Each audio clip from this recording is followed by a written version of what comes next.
sees the top of your head.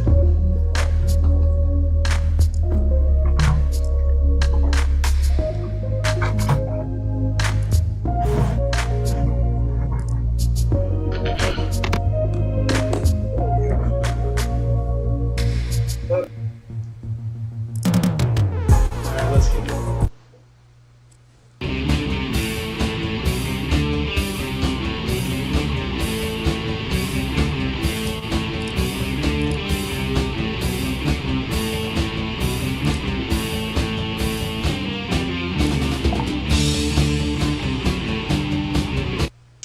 Oh, lost Doug again. Welcome to the channel, everybody. Welcome to Friday Night with Friends. Tonight I've got Dry Heat Doug and Kenny Quest. Say hi, guys. Greetings. What are you doing outside, Doug? Doug does not have a good connection. Let's go with Kenny. Kenny Quest, welcome on the show. This is your first time on the Friday Night with Friends. It is. Let's see who we got in the chat tonight. We've got Diana Pillion Style, Dragon Paradox, Christian Biker, and the ever wonderful Journey of Jerry. Welcome in, everybody. All right, so I guess we'll start with the southernmost. We're getting ready for winter, so Kenny, let's start with you. What are you doing to get ready for winter riding? Are you going to keep riding? Obviously, you're in Florida. You're going to keep riding through the winter. There's no big change for you. Yeah, absolutely. Yeah, we ride all year long. You know, one of the things I do when the weather starts getting cooler is the first fill up once the weather drops, which just happened last week. So I fill the tank about 90%, and then I put a fuel stabilizer in the mix. The next thing I do on a more concerted effort is I check that tire pressure. For some reason, and I'm sure it's science related, but my air in my tires tends to drop quicker during the winter in between rides, for whatever reason that is. It's not common that my Softail, which is a 36 PSI, is at 33, 31. And on my Sportster, it's supposed to be 40 in the back, and it'll be 35, 34 within 2 or 3 days. So cognizant of that. Pretty much that's it, just making sure the tires are good and the fluids are good. I usually get my oil changed every 5,000 miles, and it usually happens every year around September, October. And so I did that in September this year.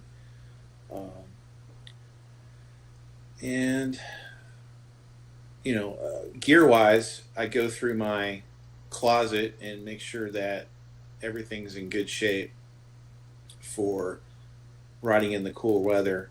So I make sure my jackets are good, and my vests are good. I had 2 buttons on my vest that were messed up, so I had them taken care of in preparation. So just make sure the gear's good. I get the gauntlet gloves. My Indy Ridge gauntlet gloves were up in the top of the closet. I get them out because we'll get some, mornings that are like upper 20s, lower 30s. And I make sure that those are handy. So if I'm running to work and I go, oh, it's really cold, I can have those really quick. That's about it for Florida people, I guess. Yeah. Yeah, this is the time of year it definitely pays to have 2 different kinds of gloves in your saddlebags. In the summer, all I got to worry about is keeping 2 of the same pair in. I keep, so my summer gloves would be, so the Indy Ridge Gentleman leather. And two of the same kind is all you need, just in case it rains. You got a dry pair to put on. But even in the summer, I mean, it's still 85, 90 degrees here, and they dry out pretty quick. So unless you're going to keep them on for an hour or so, they'll dry out pretty quick. However, in the winter, just like you said, we're mentioning the gauntlet gloves. I've got black and the brown ones, which I love the black ones better, but the brown ones seem to be a little more flexible in the winter. I'm not sure what that is with the tannins or whatever. But this year I actually had to invest in battery operated gloves. So I went to MSR and they were having a sale on battery operated gloves like right after the 1st of October. So I'm like, they're trying to get that push on, probably last year's models, I don't care. And they were half off. So I got a pair of the battery operated gloves. So this might be my first year for those. So as weird as it seems, I'm looking forward to it because I get to try new toys. I love new toys. No matter how miserable I'm going to be using them, it's going to be pretty fun. Absolutely, that's important. I don't have any heated gear. I'm hoping that someday I'll be able to take a trip where the heated gear will be necessary. Come up and visit. Come up to Memphis, man. We'll do the round. I just had Gina up here. I gave her the whole tour around Memphis, and we went down to some scenic spots on the Delta Blues Highway, and we had a great time. So come on up, man. I'll give you the tour. Yeah, no, I'm definitely interested in doing some touristy type things on the motorcycle with reference to the blues music and all that Delta history. And now that my Softail is pretty much shaken out and I'm trusting it, for longer trips, that's definitely something I want to do. Haley, welcome in. Hi. Hey guys, First how are you first time today? on the show, first time on any show. So we're kind of lucky to have you in here. Yes, I'm excited to be here. Thanks for having me. Sweet. So, well, you've always been riding for a few years because I've seen you ride on Kenny's channel. So hmm you learn as you go, right? So first, how many years have you been riding? How many seasons have you been riding now? Turns of the season. So I've been riding since 2020. I was a pandemic baby rider. Nothing better to do, so might as well hop on a bike. And I've been riding ever since. All right. So you've seen some seasons change, so you know what's coming, right? So Yes, what are you doing to yes. prepare yourself for that cold weather riding? So I might be a bit of an interesting perspective because I am a pansy and I don't like riding in the cold at all. So my season is unfortunately coming to a close, but I did go through a time period when I first got my current bike, my Ninja. I did not have another vehicle and I got this bike. It's been 2 years this month, so I got it in the middle of October, right as it was getting cold. And then I didn't have another vehicle until January or so the following year. So I had invested in some electric socks. Your electric gloves made me giggle because I got some electric socks and they did a good job. They ran through batteries like nobody's business though. It was a lot of batteries. Ain't nothing wrong with that. I've actually thought about so being that I'm from Texas, I sweat a lot anyway. I got a pair of electric socks one time, and it's like they just stayed wet. It made my feet so hot.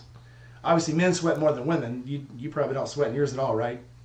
Glisten maybe. I'm naturally cold, so no, I enjoy all the heat. Excellent. I have had a heated vest before that I kept under. But that's the only electric gear that I've actually ever had. So it actually was really nice. So cool thing about the electric vest though is it's easy to get to. You can shut it off. It's not like you're riding with electric socks or gloves and you got to do this really wrestling thing, kind of wrestle the bars and stuff trying to get your gloves turned off. But so you're still gonna be riding for a little while. So what's gonna be the big difference between your summer riding? Tell me this: at what point in the year coming out of summer do you start going, okay, I need to dress a little differently? I am already there. I've been there for about a month now, so beginning of September-ish. My go-to kind of in the interim is I have a set of long johns, and I know that sounds ridiculously extra, but it works for me. It helps me Nope. extend my season. So I'll start with just like the long john top, and then as it gets colder, I'll throw on the bottoms as well underneath whatever I'm wearing, and it keeps me cozy for sure. It is being a military guy. It is the smartest thing to do is dress in small layers, starting with the bottom layer, work up to the next layer, and it's better to stack a whole bunch of thin layers than it is to just throw a giant coat on and giant pants and stuff. You're actually doing it the smart way. Nobody's gonna laugh at you for that because it's seasoned right. That's how we do it because it's easier to if you had jeans on and just really thick pants and a coat, and all of a sudden you got hot. There's nothing you can do.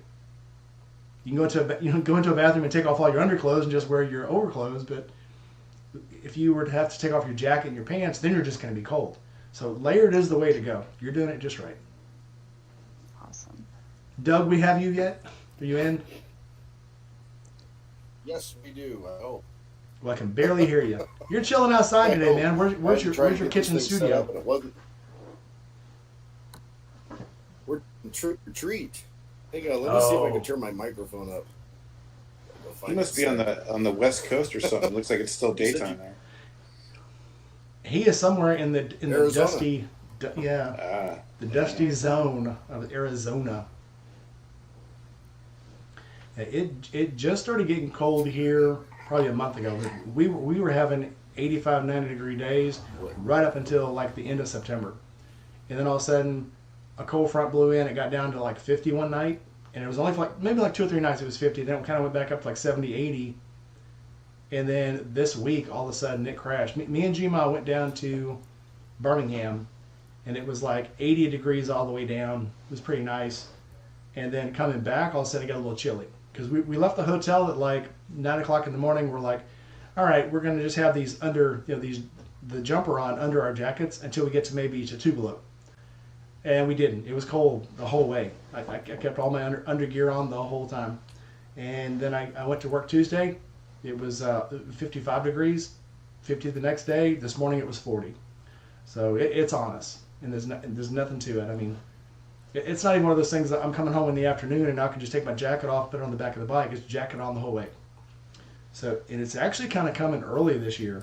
So, Yeah, that's what I thought too. It seemed like it was getting a little nippy out earlier. what's the Samuel Jackson? Prepare your butts. Here it comes. Who's in here? Buck Brown came How about in. now? Trucker Two Times is in. Is that better? Relum D. How do you say that? Relum D. Relum. Does that sound better? You're still a little quiet.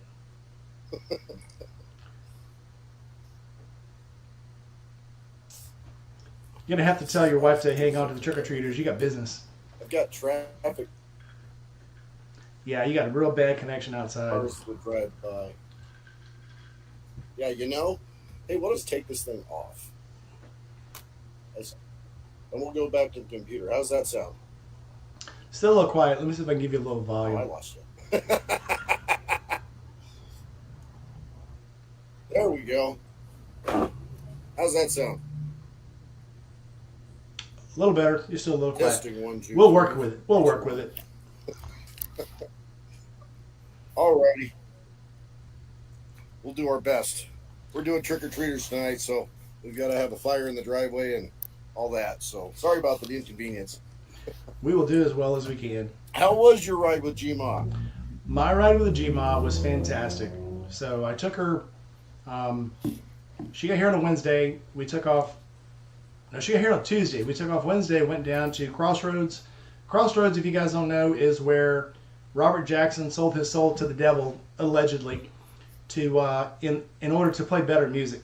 So the story of Robert Jackson is he was a mediocre guitar player down in Mississippi. He left for like 3 or 4 months, and when he came back, he was the best guitar player anybody had ever heard. And when he played, it sounded like 3 people were playing. So the legend was he sold his soul to the devil, and he could actually was playing with the devil, which is actually the kind of where the story of the devil went down to Georgia. Or if you've seen the movie Crossroads with Ralph Macchio, that's where that Yeah, story came from. And Steve Vai. Yeah, was that not the coolest thing?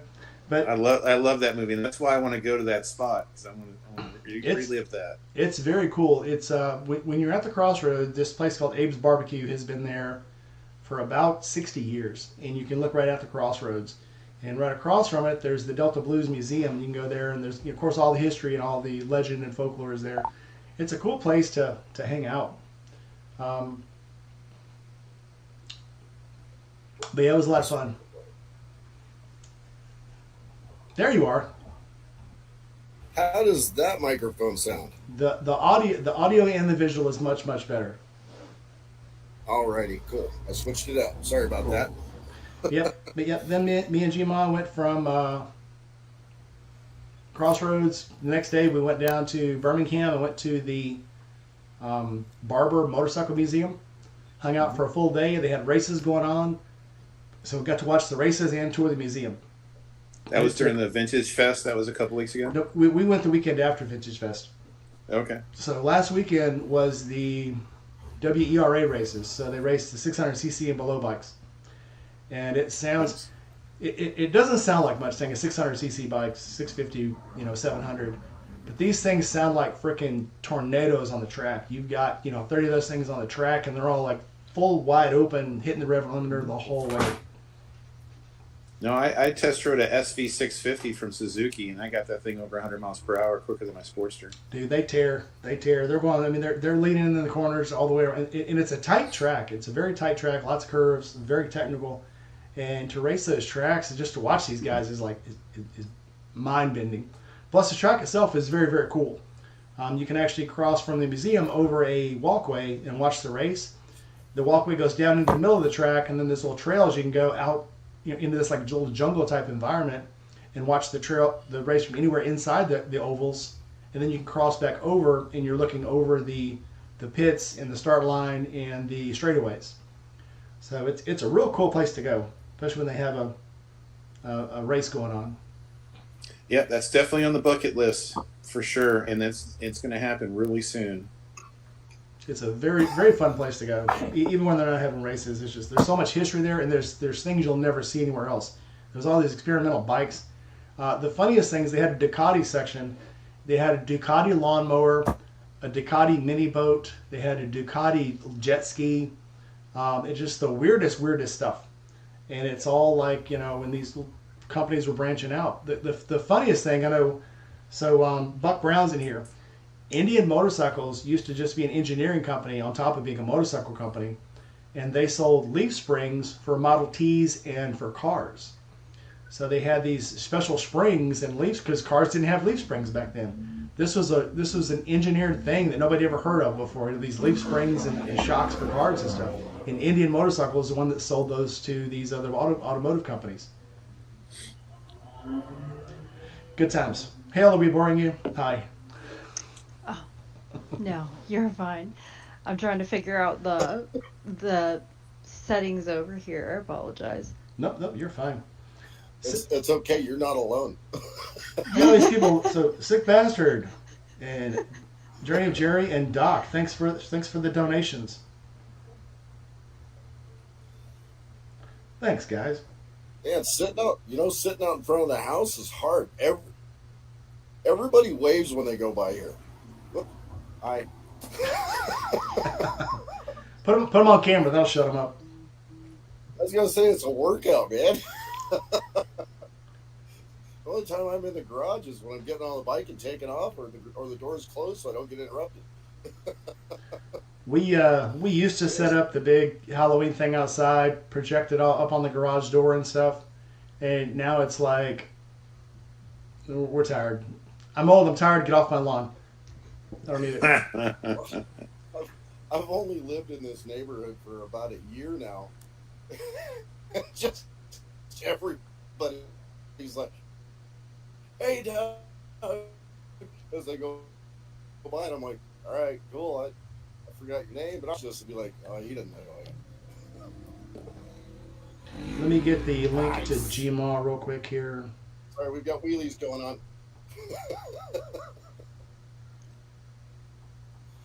It's a rough place to live, Actually, and you mentioned West Coast. I'm in Chandler, Arizona. So we live right next to Stellar Airport, which is a neighborhood-owned airport. And as you hear the plane take off, so it's actually a pretty nice place to be, and very, very, very neighborly. Everybody knows everybody except me. So we came very close to moving to Arizona. So how many miles did you guys put on this week? Probably, but obviously Gmail put a whole lot more on than me because she came all the way from Washington down. And then once she got here, we took off the next day and rode for the next 5 days. So probably not much. It was I did probably maybe 700 miles this weekend. I mean, it was down there right around. Obviously, we had to go to Buc-ee's, and we did maybe more than that. I did probably 1,000. Counting going down to Crossroads, I probably did 1,000. But Gma probably did 8,000 this weekend, easy. and she was tearing up Is some that her grass first too. time in a Buc-ee's? That was her first time in a Buc-ee's, my probably 10th time in a Buc-ee's, and I still love going to Buc-ee's. I started to live stream from the Buc-ee's toilets because they're just so big. And I tell people, same thing with the hotel there. I tell people that, there's motorcycles in the lobby and nobody believed me. And the hotel right across from the Barbie Museum, they have bikes on display there in the lobby. And it's just insane.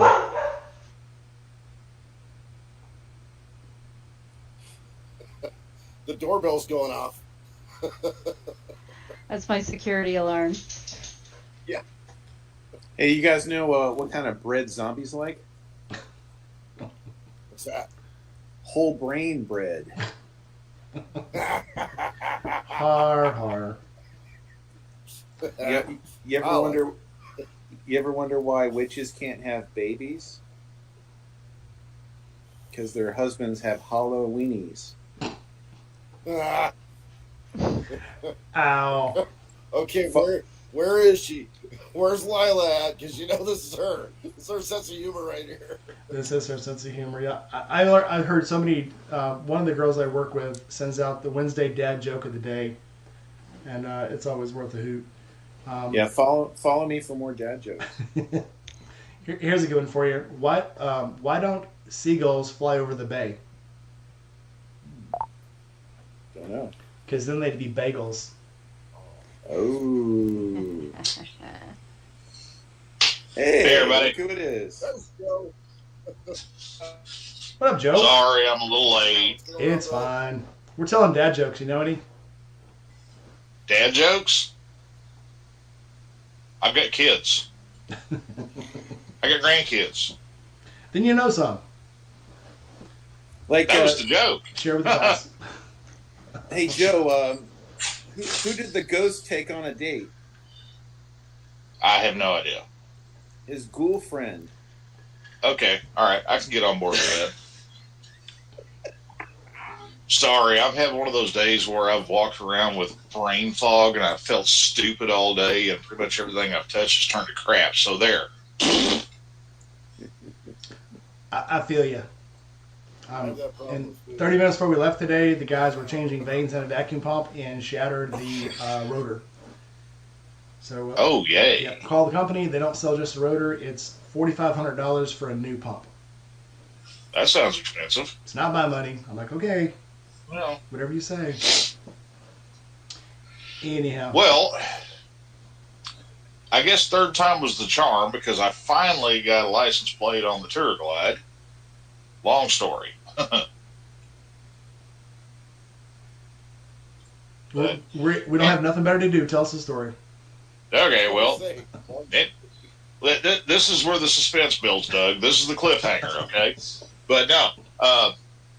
So first attempt, I go to the DMV, and because this bike had a Pennsylvania title, the guy had tagged it in Pennsylvania. He snowbirded down here. Pennsylvania does not have a box on their titles to write in the date of sale. Now, on any vehicle, any bike, any car, whatever that I've bought since I've been down here in Florida, I've never needed a bill of sale. Florida don't require one. Hey, Lila, how you doing, hon? Welcome I'm back. good. How are you, Joe? Thank you. Yep, probably. But how's that for a non-committal answer? But anyway, so I go to the DMV, and they're like, well, you don't have this box. So I got to get a bill of sale from the dude. Well, the dude's over on the other side of the state, almost to Daytona. So, yeah, I get the bill of sale. I go back a couple days later, and we walk out the parking lot. They verify the VIN number, blah, blah, blah, all that bullshit. Walk back in there, and lady sits down at her desk, and she's like, oh, crap. Just like that. And I'm like, well, that doesn't sound good. Well, their system went down. And I'm like, you gotta be shitting me. Really? Because I'm doing this on my way to work, and I mean, it's a little out of the way place where I can kind of pop in and get in and out pretty quick. But anyway, she's like, yeah, last time it went down, it was down for 4 hours. I'm like, oh, damn, I can't wait that long. So I take off, I go. And this was Thursday before the camp out. So I'll freely admit I was riding dirty over the weekend. But anyway, so I go back by there yesterday. finally, all the planets align and everything. But the funny part is, I get there right when they open up. I walk back here. There's like 2 people in front of me. No big deal. They call my number, and I get the same lady that, because I've dealt with the same lady all 3 times. And, I mean, this is a pretty big DMV, up in Largo. I mean, there's like 50 freaking stations there for people to get crap done. And how in the hell I kept coming back to her, I'll never know. But at least it's done. It's dusted. I ain't got to worry about it. I got this 50 new blue plate on the back of my old-ass bike, and I'm happy now. So there. Nice. I wanted to ask, did you forget the goldenrod? Goldenrod? What the hell? From Monsters, Inc., when you get up to the window, don't forget the goldenrod. Feel I got all the phones? Yeah. I forgot something. I mean, maybe I should have sacrificed a goat or something on the night before the first attempt, and we wouldn't have had to gone through all this. But yeah. The hardest one I've ever had was so when I bought Diana her last bike, it was a 700 ND, the automatic Honda. And yeah. We went up actually to look at some stuff for my bike, and that one was there, and she's like, "Oh my God, I want it."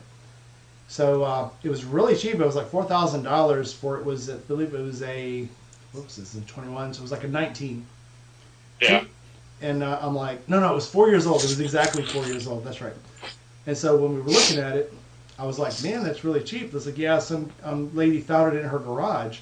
It only had like 300 miles on it. This dude had 2 bikes. He had just bought this Honda. He put some different bars on it, put an exhaust on it, and then promptly died. It stayed parked in the back of the garage. The wife, they must have been well off or something. The wife just kept making payments on all the bills and stuff, and one day she gets a title in the mail, and it's for a motorcycle. So she goes out, and I guess I can understand if, like, let's say if, God forbid, something happened to you, your wife probably couldn't go back into the garage and look at all your bikes. But that's what this lady did. She just left it. And so she goes out and gets this title, and it's like, where's this motorcycle? And she gets her son to help her dig it out. And she's like, well, I don't want it. So she puts all his bikes up and sells them on consignment at the BMW shop up in Memphis. So we go up, of course, we buy it, sign it, take it down to the title shop, and the lady behind the desk goes, yeah, she shouldn't have signed this. This is not her bike. I'm like, oh, her husband died. And she's like, okay, well, we need a copy of the will. We need affidavits from all the children.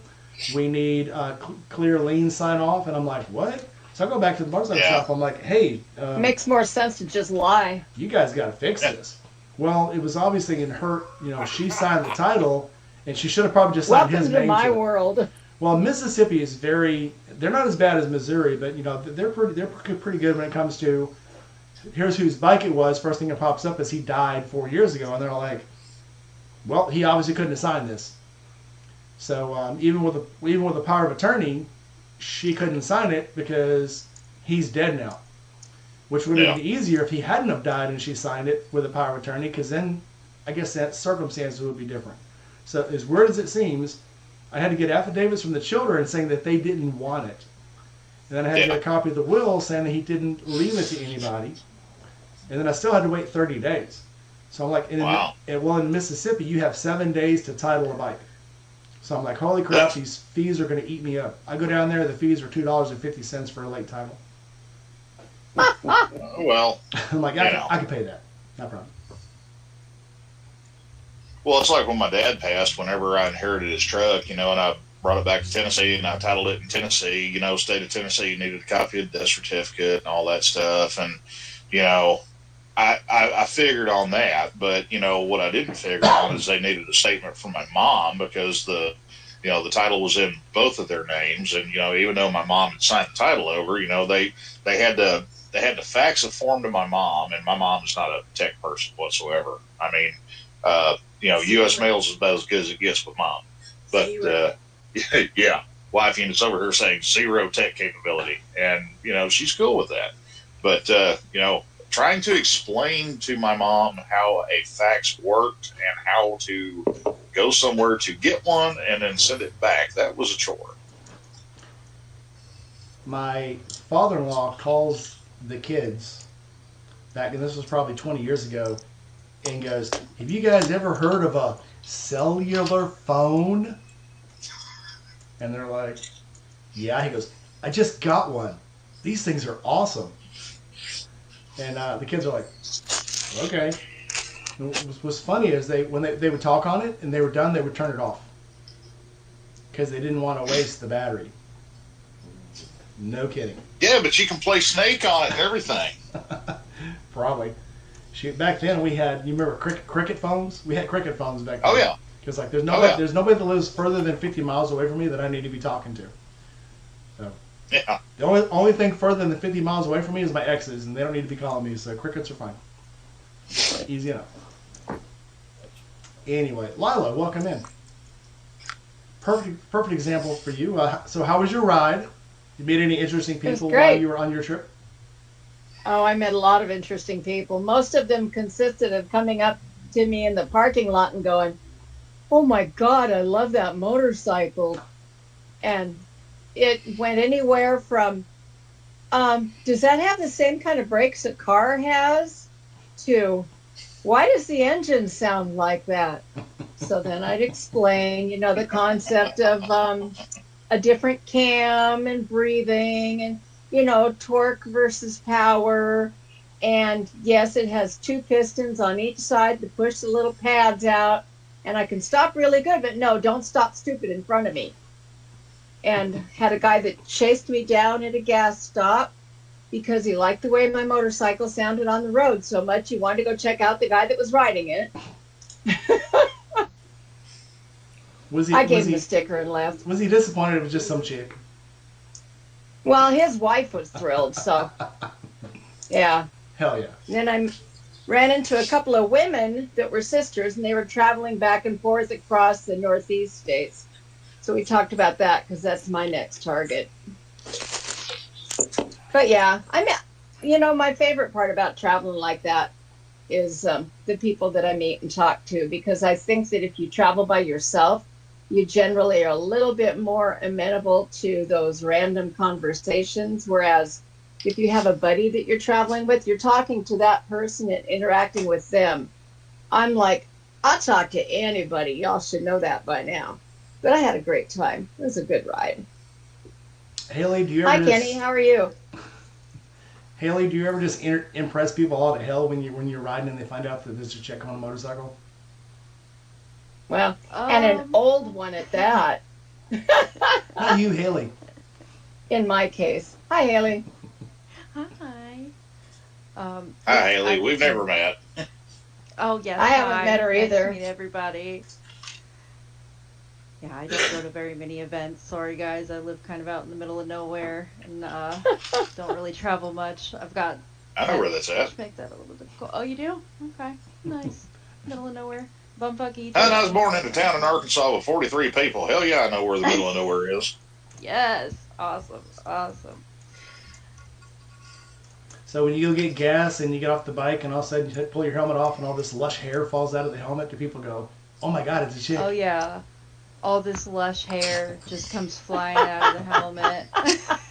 Yeah, it's never like the commercial, is it? Never. Yeah, Never. I'm like, my hair is like, blah! And so, sometimes people look at me and then they look back and they're like, I'm sure they're thinking, "Oh, fuck, what happened to her?" The most truthful helmet hair, and I love watching this, is in Conan when James Earl Jones takes his helmet off, and it's all like smashed down and it like flares out. That's helmet hair. That's real helmet hair. Yeah. Anytime I'm riding with Haley, you get the biker wave, but she gets like people hanging out the windows going, "Hey." Yeah. And I'm like, I don't get that when I ride. So Me? I don't either. No, you did. Remember we were coming back from Crossroads that day, and the 2 girls were hanging out the window waving at us, and they were actually excited to see motorcycles. And we were trying to jump off the bike and give them stickers, but I was like, I couldn't get my stickers out of the freaking envelope, and I was like, fuck it. But they were Well, I very had excited. a sticker in my hand. I was going to roll up on my side of her car, but you were going, no. And I was like, okay, Well, what happened here? I didn't want to scare them. Oh, I don't worry about that. Well, I would have scared them. You probably wouldn't have. But Yeah. Oh. Yeah. But Haley's got the most awesome helmet. You don't have your helmet really? on you, do you? She's got a. It's way over there, but I've got the air flight, the Icon air flight. It's kind But of she has really? she has a billboard LED sign on the back of it. Really? Okay, I'll now, go get Haley, it. we need to see the helmet. Go get it. I'll go get it. Thank you. So at night, I couldn't have something she like is- that. I couldn't have something like that at all because I would program it to where I would have like you suck at driving on speed dial or something like Oh, that. hell yeah. Yeah. You couldn't program a goddamn thing. Well, yeah, you're right, Nat. I would have the wife unit program it for me Diamond you like Hi, that. Ryan. ouch, Unit. damn. I did have a Oh, guy says try to I. run me off the road today. Hi, baby girl. Hi. It's really funny, though, when people think they're going to run me off the road or challenge me for a spot, and I'm just like, Show that again. yeah. Let's say booger. It does say booger. That's the name of my bike because it's a little lime green Aw, crotch That's awesome. rocket. So, little play on words there. That's that's awesome. cool. man. So what made you go from a cruiser to a crotch rocket? You had a cruiser before, because I remember the sissy bar. Because for some reason I Yeah, thought your helmet was going to say panty dropper.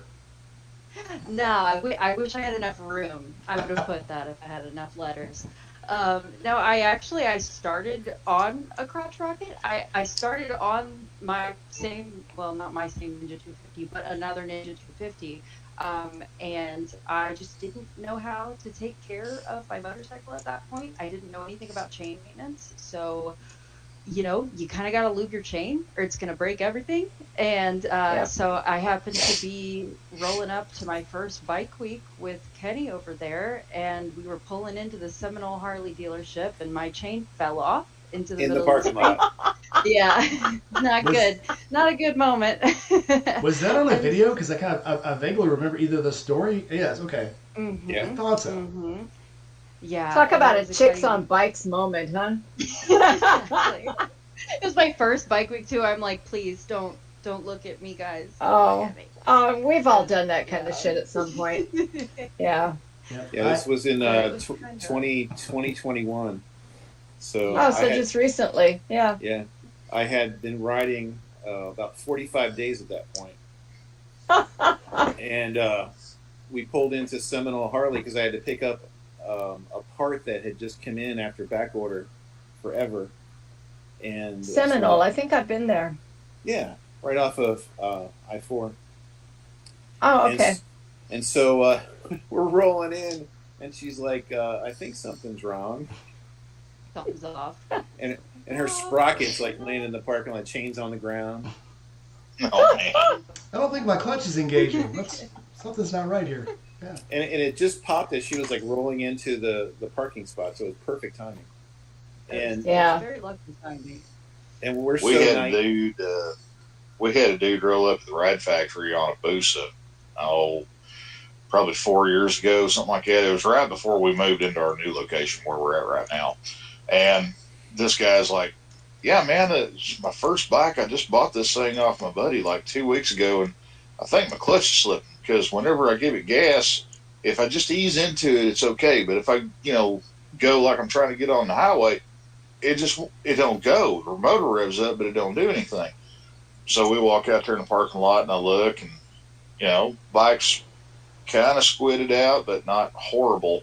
And then I look at the rear wheel, and normally when you think of chain and sprockets, you normally associate sprockets as having teeth. And Well, this yeah. did not.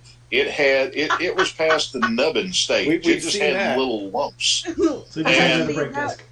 How this thing hadn't bucked the chain off is beyond me. But I get on this. I'm like, well, there's your problem right there. And I get on this thing just to pull it in the shop. And I go to, give it a little bit of gas and everything. And you can hear the chain just, on top of the sprocket on the back of this thing, man. Yeah, that's what Haley's sprocket looked like. Remember that? Oh, It had God. no teeth on it. No teeth. Gummy. Not looking good. Well, it's easier. And we It go, happens. we Yeah. were naive enough to think that, well, okay, I'll go pick up the parts. While we're picking up the part, we'll go talk to the service department, and they probably can fix your bike. And so And they'll just do it right now. Yeah, right, sure. they'll do it now. You know, Sure. we're on a schedule. We got to get to the cabbage patch, and they'll help us out. Yeah, sure. Yeah. So they come out and take a look at it, and they go, "Oh, that's not a Harley." Yeah. And that kills me about Harley dealers, man. It's like, really, come on, guys. It's got 2 wheels. Yep. So Haley, what did we end up doing? We ended up trading it in for my Street 500. All little tiny amount that they gave me for it. I think it's $1,200. They gave her Wow. $1,200.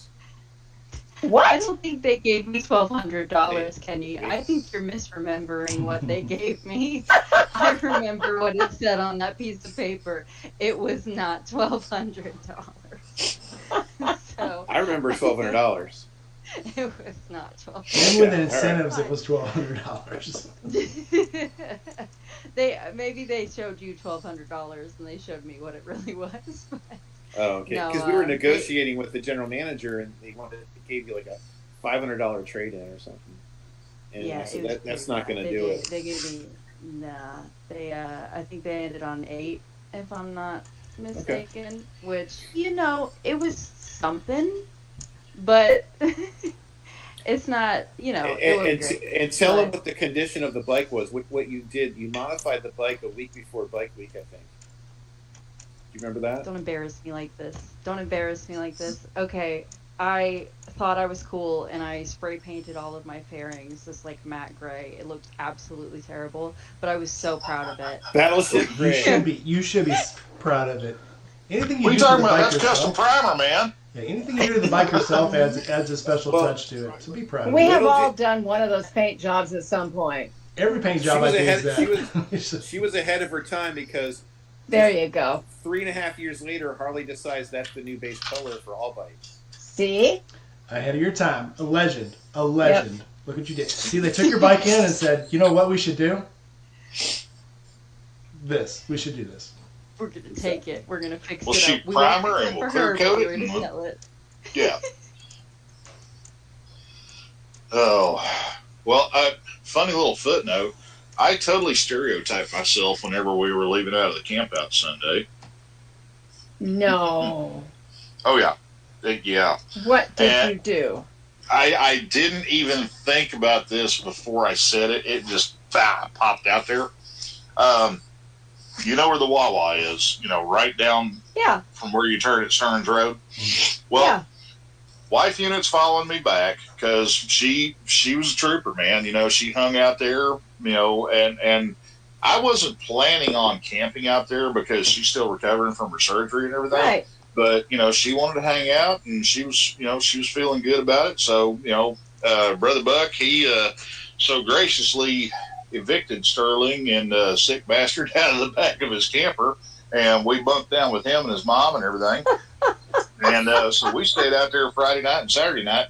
So we're leaving to come back Sunday, and I stopped at Wawa, and I'm going to grab gas, and there's a couple other bikes out there in the parking lot, and they were just random people. There weren't anybody that was out there at the camp out. And lady at the cash register, she's like, "Are you with that bunch out there?" I was like, "No, I'm heading to the house. I got my wife out there in the car and everything." She's like, "Which bike is yours?" And without even thinking, I was like, "The black Harley." And all of a sudden, as soon as it left my mouth, I'm like, "Oh shit!" Yeah. That describes pretty much all of us. Well, you haven't Yeah. put T-bars on it yet. Shame. No. We're not putting T-bars on the Road Glide. Why not? Okay, hang on. It was This Oh, thing I is- remember. I know why. I know why. I'm not This asking thing is why like not. this thing is like a time capsule of late '80s, old man bike, and Yep. it's going to stay that way. I'm going to do everything in my power to keep this thing looking like the quintessential geezer glide that it is. Nice. Do you have that little leather thing on the back of the fender, little leather extension? little bug sweeper thing that they used to put on those bikes? Yeah, I Oh, remember on that. the back of the fender, yeah. I ain't got room for one of them for the damn light bar on the back of that thing. I mean, if you've seen the video on this thing, I mean, if you're ever behind that bike and I hit the brakes, if you've got epilepsy, you're going to be on the ground twitching. Okay, if you don't have epilepsy, you're going to have a good chance of catching it because I mean, it will zort your retinas like no tomorrow. So you got a Coney Island bike? Yeah, yeah. And the thing is, this thing's got. You remember the little rectangular marker lights that bolted onto the bag rails and stuff? This thing's got like 5 on each side, and then it's got 2 more side marker lights where it wraps around for the chrome shield that comes around the back. And I put LEDs in all of that stuff, and they on the brake circuit they all strobe. And I mean it's like Death Ray 9000 at night from the back end of that bike. Ain't nobody going to hit you now. Exactly. That was my thought process. But and I finally got my damn headlights to where I could, get some headlights that put out more light than my cigarette lighter. I went through 4 pairs of headlights on that thing before I found something that would actually fit in the bucket. I've never had that much damn trouble putting a headlight in a bike. The 77 BMW I had, the dim bulb was a 4-watt, and the high beam was a 40-watt. So you either had garden lights or you had a spotlight. There was no in between. Well, you could see crap with the low beam, and you could see all the way to the next county with the high beam. Well, this thing had 2 sealed beams from 1988 stuck in the front of it, and dude, the old halogen sealed beams, as they age, they dim and they get more yellow and everything. Dude, I promise you, my cell phone was brighter than the fucking headlights on this thing. I mean, they were awful.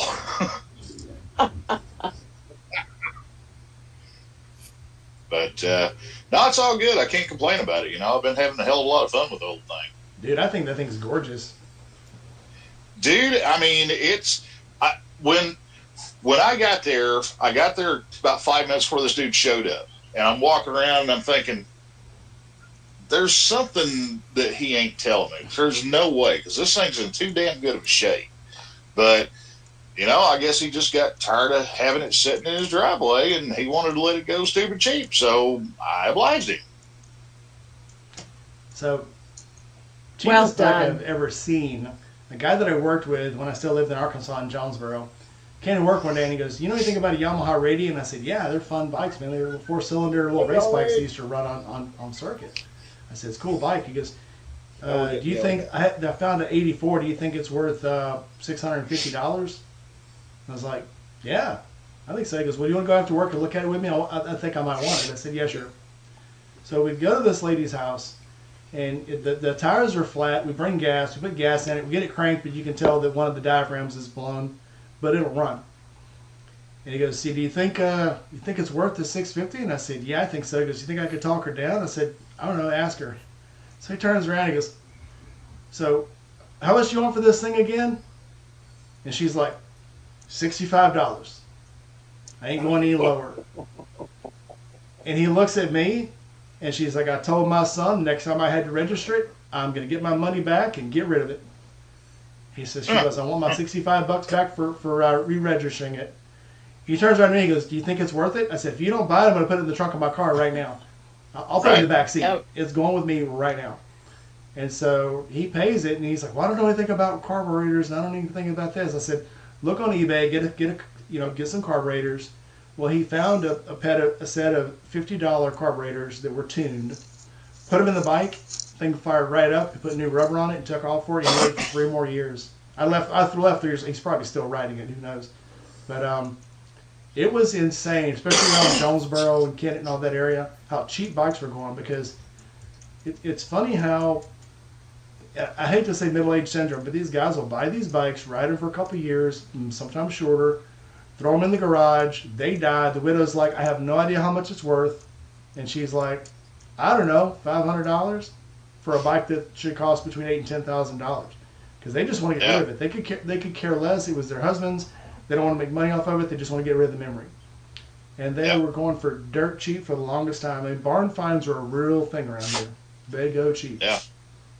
Well, the dude I bought that Tour Glide from, he had bought that bike in 1991 from the original owner. It was a 2-owner bike before I got it. And he had ridden this thing up until 3 years ago whenever the return spring and the transmission broke. But, whenever he got there, he's like, well, you got any questions about it? And I'm like, nope. Only thing I want to know is how fast you can sign that damn title before you come to your senses, dude. That's a hell of a find. So, Gma, That seems like a pretty wise move on your part. It's a beautiful bike. Gma, you're the most northern of all. Oh, go ahead. Go ahead, Joe. I told Amanda that I was going out to pick this thing up. And then whenever I got back, she was still feeling a little puny. So she hadn't, been up to the shop or anything. And I got, and I got it fixed over a couple of evenings, and then I rode it home. And then that first night that I rode it home, she was feeling, kind of blah. Didn't really want to get out or anything, because her neck had been bothering her and stuff. So I'd had this thing like for a week before she'd actually, seen it in flesh. And she's like, holy crap, this is nice. I'm like, well, duh, I didn't tell you I was going to buy a piece of crap, now did I? The way I rationalized it to her, I was like, I bought her a more comfortable seat for whenever we're road tripping, and it just come with a whole ass motorcycle. Nice. Joey Stromboli, welcome in. I saw you and Lala earlier, but I didn't want to break anybody up. So welcome in, the Power Twins. I guess they're not really twins because they're married. Can't be that way. But Joey and Lala, welcome in. All right, so Gmod. Hey, gang, how you doing? You being the most northern of us, how are you getting ready to ride in the winter? Because I know you're going to ride all winter. Well, I'm going to ride in the winter the same way that I essentially rode home from visiting you. I have a plug-in jacket that plugs into the battery tender nubbin on my motorcycle, and it has a little thing on the side. And I think it's made by Wired In. And so it's plugged into my bike. I also have a jacket that has a battery pack, and it has a thing up here. And so I've got 2 warming jackets on, which is how I rode home. I have long johns, and I have a pair of Kevlar lined pants. I have little hand warmers that I can put in to my pockets. And I also have some neck things that I wear, and I usually wear 2, and a bandana, and I have a full face helmet, which is pretty much essential up here because it's rainy. And I also have a set of rain gear, which always lives in the saddlebag of whichever bike I'm riding. And I keep on top of making sure my tires are nice. Drew Solid says, plan. I approve. Drew says riding in the winter means a light jacket, but I was stationed in Florida in Orlando, and I was there the winter of 89, 90, and there was ice everywhere. It was down to 20 quite a few weeks in a row. So it's not always great weather down there. I mean, you don't get much of a winter, but when it hits, and then it's wet. It's kind of like being stationed in Virginia, same way. It was like when the winter hits, it's not so much it's the cold, it's ice and wet snow everywhere. Between 88 and 92, we lost all our citrus crops in Central Florida. Everything was devastated. Wow. It was now very I cold. didn't know that. And now it's all single-family homes. I remember going down to this would have been 99, 2000. I was going to Beaumont, Florida, and Orange, Florida, and driving through there, as far as you could see, all you could see is water towers and orange groves, as far as you could see. And I went back through there probably 10 years later. Very few orange trees. The water towers now were surrounded by houses. All the orange trees were gone. There's a tower called the Florida Citrus Tower just outside Claremont. And you can see pretty much downtown Orlando from it. It's right by Sugarloaf Mountain, which is our tallest peak in Florida. And I used to go there when I was a kid, and it was just groves and groves everywhere you can see. And now it's just D.R. Horton and other developments. Doesn't that make you sad? It does. It does. It's like that up here too. I mean, obviously we didn't sacrifice any orange groves, but when I go riding now and some of my back routes that I used to take to break in my bikes were just like they were just old country roads, and now they're all blocked off and they all have cul-de-sacs and they all have roundabouts and construction and these high density urban housing. And I guess the people from Amazon have to live somewhere, but man, it pisses me off. Well, it's like Yeah. here in St. Pete and in Tampa, you know, I mean, everywhere you look, they're throwing up a bougie, you know, starts at 700K, you know, itty bitty micro apartment complex. Yeah. So I don't know. Yeah. Joe, chime in. What are you doing to get ready for winter? Because obviously you've got 2 Cadillac bikes. You're gonna be riding all winter too, right? I mean, I got the Geezer Glide, I've got the Bastard Glide, I've got the Hellraiser, and the Little Hellion. So yeah, I mean, I'm pretty much covered on all 4 points of the compass there. Probably going to do the same thing I normally do. I'll grab a hoodie. Damn Florida people. What the Okay, now you're just showing off, Joe. No. Okay. Now, here's the thing. All right. hell? I might have to Yeah, put on a I long love sleeve you, shirt today. fuckers. I have this layer of tactical judo fat, and it makes for a damn good thermal barrier. You know, I had my jackets both on, and somebody over there on that side of my screen wanted to go meet me and go for a ride. So I'm like, okay, cool. So we show up, we meet up. I got my jackets on. I look at this guy, he's got a hoodie on. I'm like,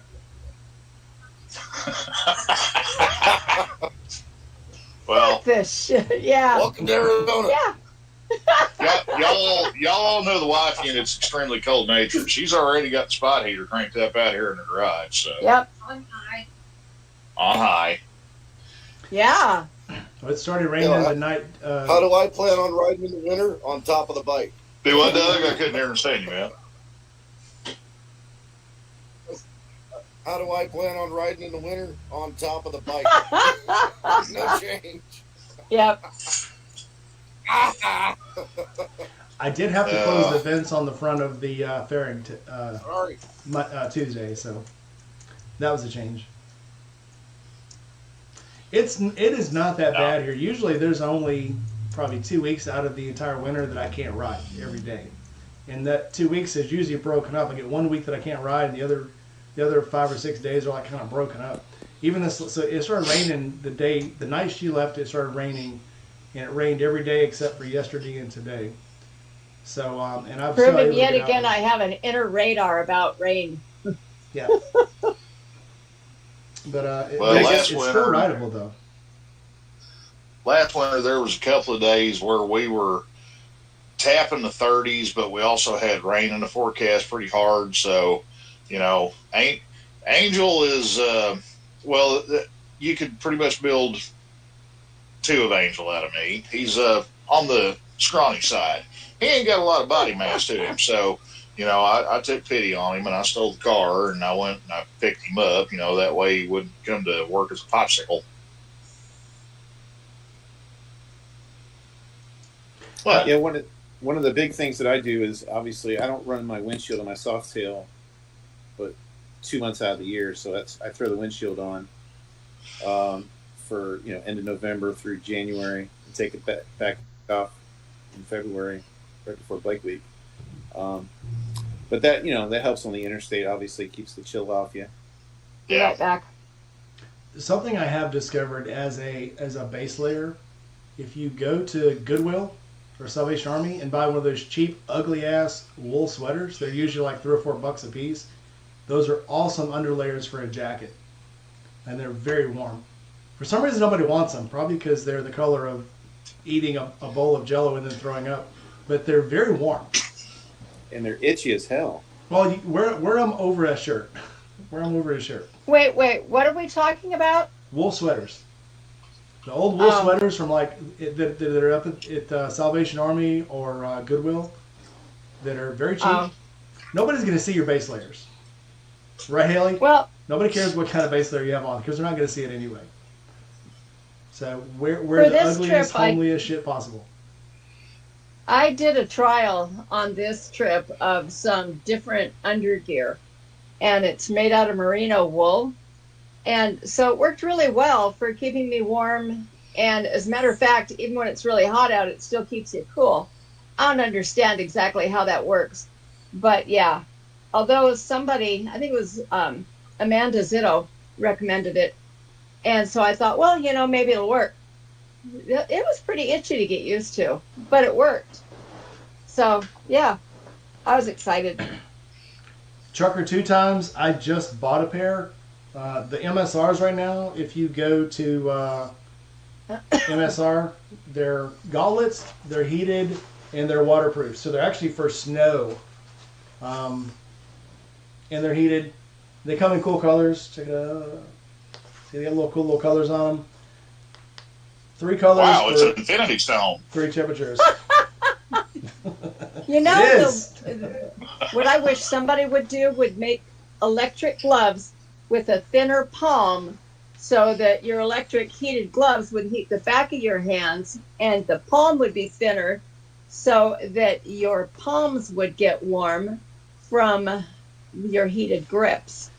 These are like that. They actually complained about it because they said the palm doesn't get warm enough. Because again, these are for motorcycles, so there's nothing here except a really thick pad of leather. So all the heating elements are on the backside and around the wrist. And that's where they're supposed to be. Perfect. Nothing in the palm. Well, that's good. And they're actually really cool. I could start a war with this. I could beat up Captain America with this thing, man. I'm telling you, it's freaking awesome. Okay, and they're very warm. Holy shit, that's hot. Okay, I don't need that. I'll need it Monday. I don't need it now. Well, they come with their built-in coffee heater. Cool. I can stir my coffee with my finger. Yeah. The fingertips are not thick, and they even have see if I can see this. So these actually have touch tips on them where you can actually still operate your telephone or your cell phone. So these are pretty freaking awesome. Just saying. They might actually. So on the BMW, I never got the grips or the seat above like 3, even in the coldest weather, 20 degrees. I don't know if y'all remember Josh's old video when he got a BMW, the K16, and took it it was in Las Vegas.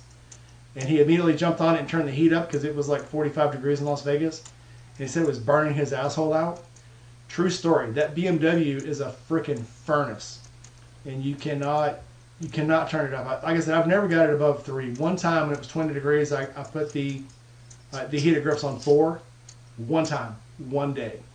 And it was actually so hot my hands were sweating. I had to turn it back down. But yeah. It's amazing what they can do with technology now. Even those crazy, what the Ride Masters, the little cheap ones, they're like $50, get super hot. So, and that's all you really need. If your hands and your feet can stay warm, pretty much the rest of you, and if you can keep the wind off your neck, you're going to have a comfortable ride. Oh yeah, that's when I pull out the gaiter. I forgot to mention that. So these neck gaiters, I'll use that in the winter. That's something that I don't use any other time of the year. Especially if I take out the Sportster, for the hell of it. Definitely need some extra. I've got a pullover that I've had for several years now, and I mean, it was just a little cheapy, bought it at Walmart, Realtree. It's kind of like neoprene and spandex mixed together. It's not real thick. It's not meant to be waterproof, but it does a good job of keeping water off of you. But it's got a neck gaiter built into it up underneath the hood, so you can, pull it over whenever you, pull it on top of you and everything. But it fits snug enough to where it doesn't flap around and it doesn't let, air get up underneath you. And that works pretty good. The only time that it hasn't worked pretty good is whenever I went to North Carolina for my grandson's birthday party back in June. And I ran into like the monsoon, and with bars on my roadie up like this, when I stopped and I put my arms down, about a gallon of water dumped out of each sleeve.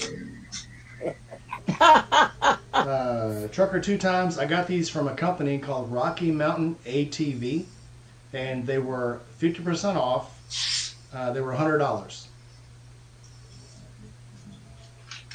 It's RockyMountainATVMC.com. There you go. Sterling, welcome in. So anyway, it's a good time to get them because I Hey, promise Sterling. you in another month they're going to be $200. Sterling, what's up, dude? Bubba, where'd So- you go? Hey, Joe, that tour glide you got, it's 89, right? 88. 88, okay. Yeah. So if you had the option of picking up an Evo touring bike, like you got there, Yeah. whether it's a tour glide or maybe it's even an electric glide, or paying cash for it, whatever, or buying Yeah, a electric glide standard, like a 2020, 21 for 10, 11 grand. A little bit more power, but it doesn't have the sound, doesn't have the carb. So, but which way would you recommend going? Me being me, I mean, I'd take an Evo over a Twinkie any day of the week. They're simple, they're proven. You can find parts for them anywhere and everywhere, and you never have to worry about a cam chain tensioner shitting a bed on you. And I've got, count them, 4 bright, shining, perfect examples of that up in the shop right now. In the span of a week, we've had 4 bikes come in where all 4 of them pooped the cam chain tensioners, and 2 of those 4 did it so badly that we're still kind of on the fence on one, whether or not the crank's going to have to come out of the motor on this thing for inspection purposes. The other one, he barely dodged that bullet because we found so much swarf in that motor, it was unreal, man. But I mean, with an Evo, you change oil in it. Every now and then you may put a rocker box gasket set in it, and then you drive the damn thing. With Twinkies, cam chain tensioners every 25, 30, 35,000 miles, and then you got to worry about, the compensators on the newer ones, and no, man. What about I mean, like a 2021, 2020 electric standard M8? Oh, you're talking Honda Davidson there. Don't even, No, Okay. not hating on Rainey's new ride, but I'm a fat guy, okay? But you couldn't chase me fast enough to give me a bike with an M8 in it. I love that thing.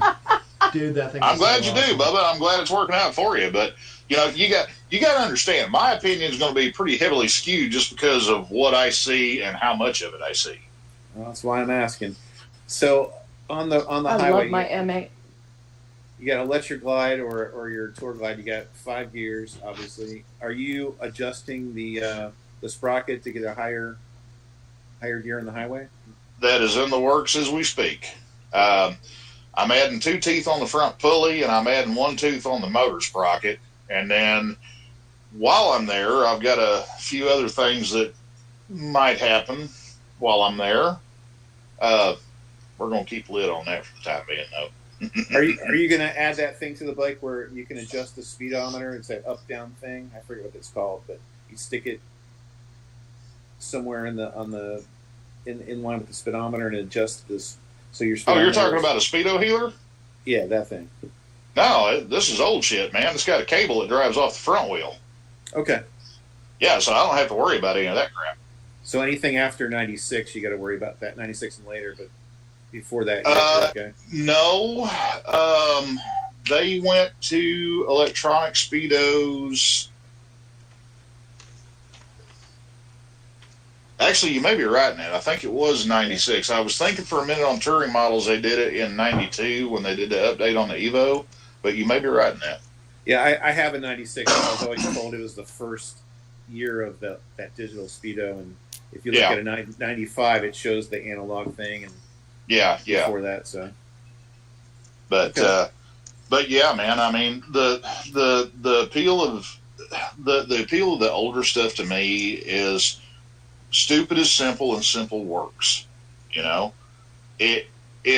If dude over here's got a bike that's making 20 horsepower more than me, hey, great, cool, happy for you, dude. But I don't have to have a laptop if I ever lose my keys.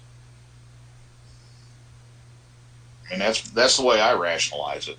Sure. Mm-hmm. So you're on 75. You're on 275. You're not hurting for power. Oh, it's slug. I ain't gonna lie. The rodeo will run away and hide from the damn thing.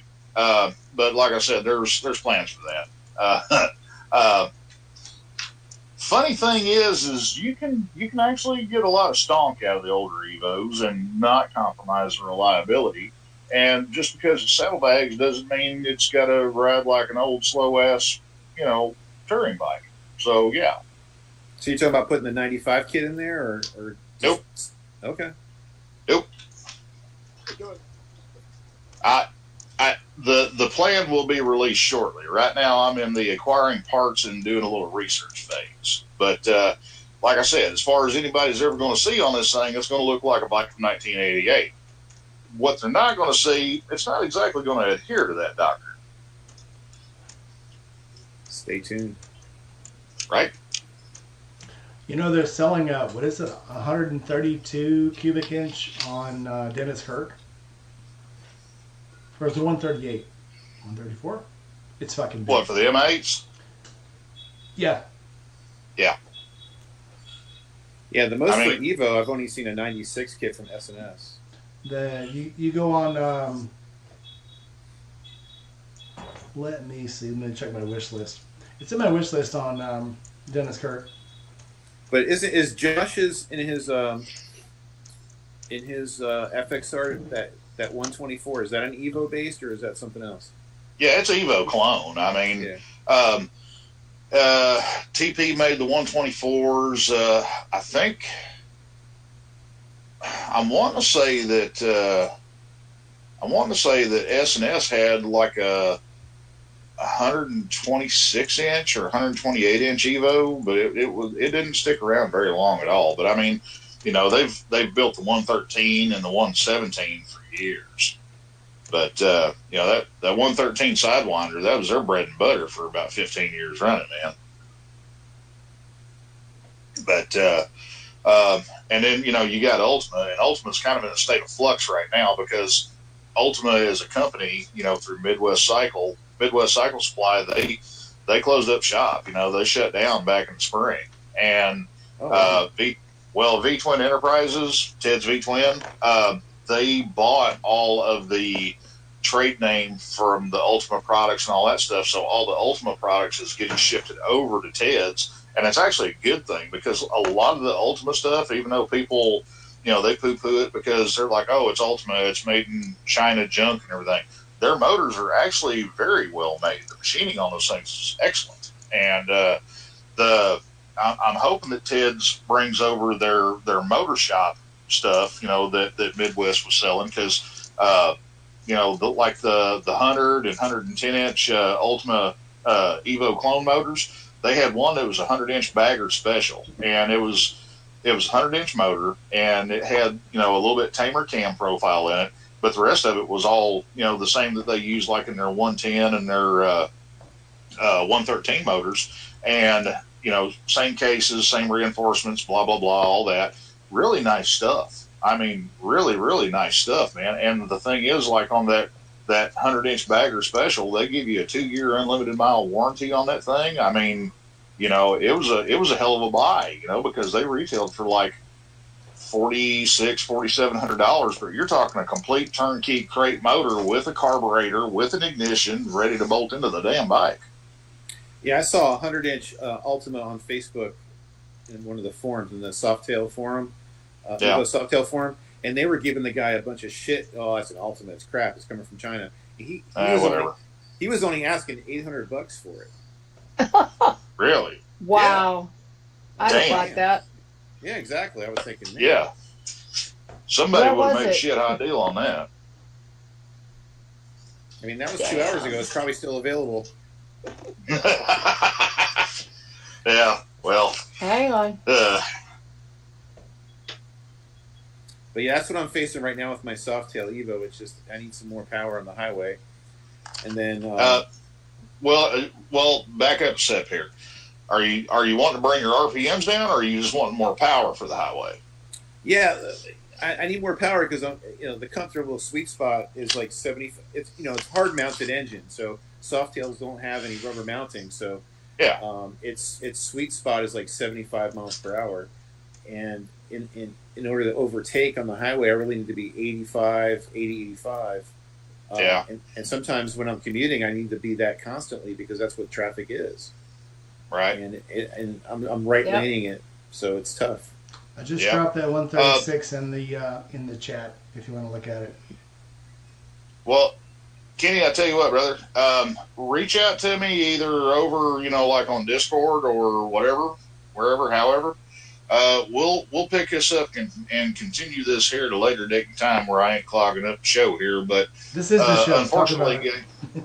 well, I can't right now, Bubba. I got to dip out of here for just a little bit. I got adult shit I got to do. I'm sorry. Boo. I hate when that happens. I know it sucks, right?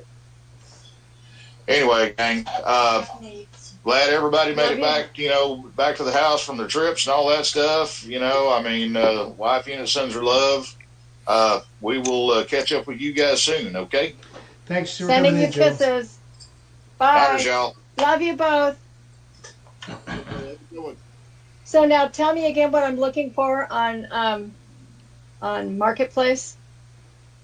Oh, the engine. I want to know if it's still there. It was on. It was in the Softail Evo Softail group. Okay. On Facebook, Oh, okay. and it's one of those you got to ask for permission to join and all that kind of stuff because we're trying to keep the bots out. Okay. Yeah, that makes sense. Ooh. But even a preliminary search is, there's a lot of nice bikes right now. But one of the Ooh. things I was thinking about doing because I need to get a touring bike at some In point, your garage. and Yeah. I see these Evo touring bikes.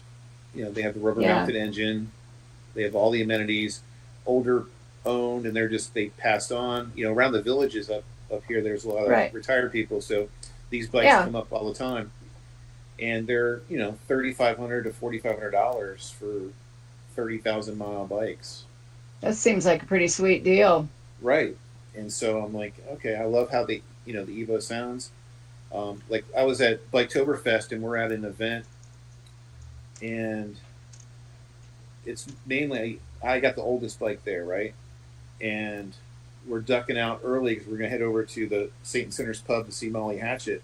So we're pulling out, and I start up my engine, and it's an Evo, so it's carbureted and it sounds unique. And then this guy just walks up. He goes, "What kind of cam you got in that?"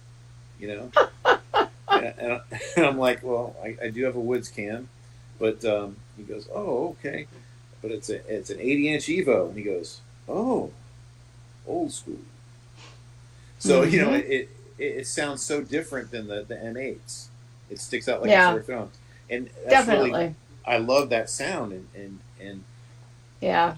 so I've been trying to tearing myself apart. Do I go ahead and get an M8 and get a payment, or just buy an Evo straight out? I love my M8 and I don't mind the payment, but man, it's the first bike I've ever bought that I had a payment for. But it felt so good coming home on that thing. It Because- feels very good. On the Dyna, when I hit wind in the Dyna, it blows me and the bike all over the place. But when I hit wind on the Road King stays right where I put it. And I catch a little bit of buffeting, but I'm still just holding on with one hand. And it doesn't sound like the bikes that I know and love of yesterday, so I get you. I'd like that. But again, I also need a non-fussy, I don't have to mess with it type of a motorcycle that I can just get on and go and check the oil every night and the tires every couple days. Yeah. Well, that's where my Softail is now, but it did take me a couple of years. Yeah.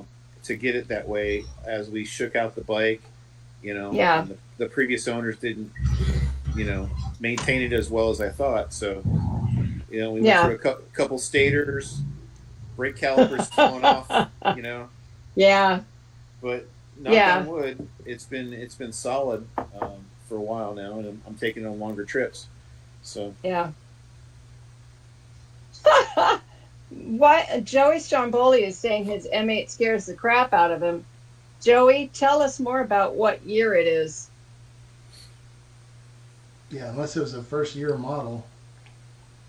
Well, the first year models had so many sumping problems with the oil pumps that Harley, even if you didn't buy the extended warranty, Harley was going back in and changing out the oil pumps. Mhm. So I was pretty careful not to buy one of the first years. Yeah. Dude, I But love yeah, mine. a friend of mine went through like 3 different top ends on her bike, and we traveled cross country, and she did not pass very many Harley dealerships because she was just constantly worried about it. Oh. So isn't it 2017 one of the first years? That was the first year for the M8 on the So- touring Oh. on the touring chassis. So, oh, Yeah, I'll bring it in and have them run the VIN and make sure that they've done the upgrade on it. make sure that the oil, Joey, is it doing anything that's making you worry?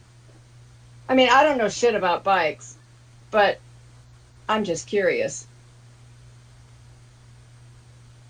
Yeah, I remember Lala was talking about that. Sounds like you got it for a really good deal. Yeah, there's a lot of M8s out there. Like I was mentioning to Joe about the Electric Eye Standard. Yeah, That was the one without the radio. It came with speakers, but there's no radio in it. But I'm seeing those. yeah, I'm seeing those for 10 to 12 grand, and then the police bike versions of that around the same price, and they're all yeah. 20,000 or less miles. And that's been something that, do I get that or do I get an Evo? Right.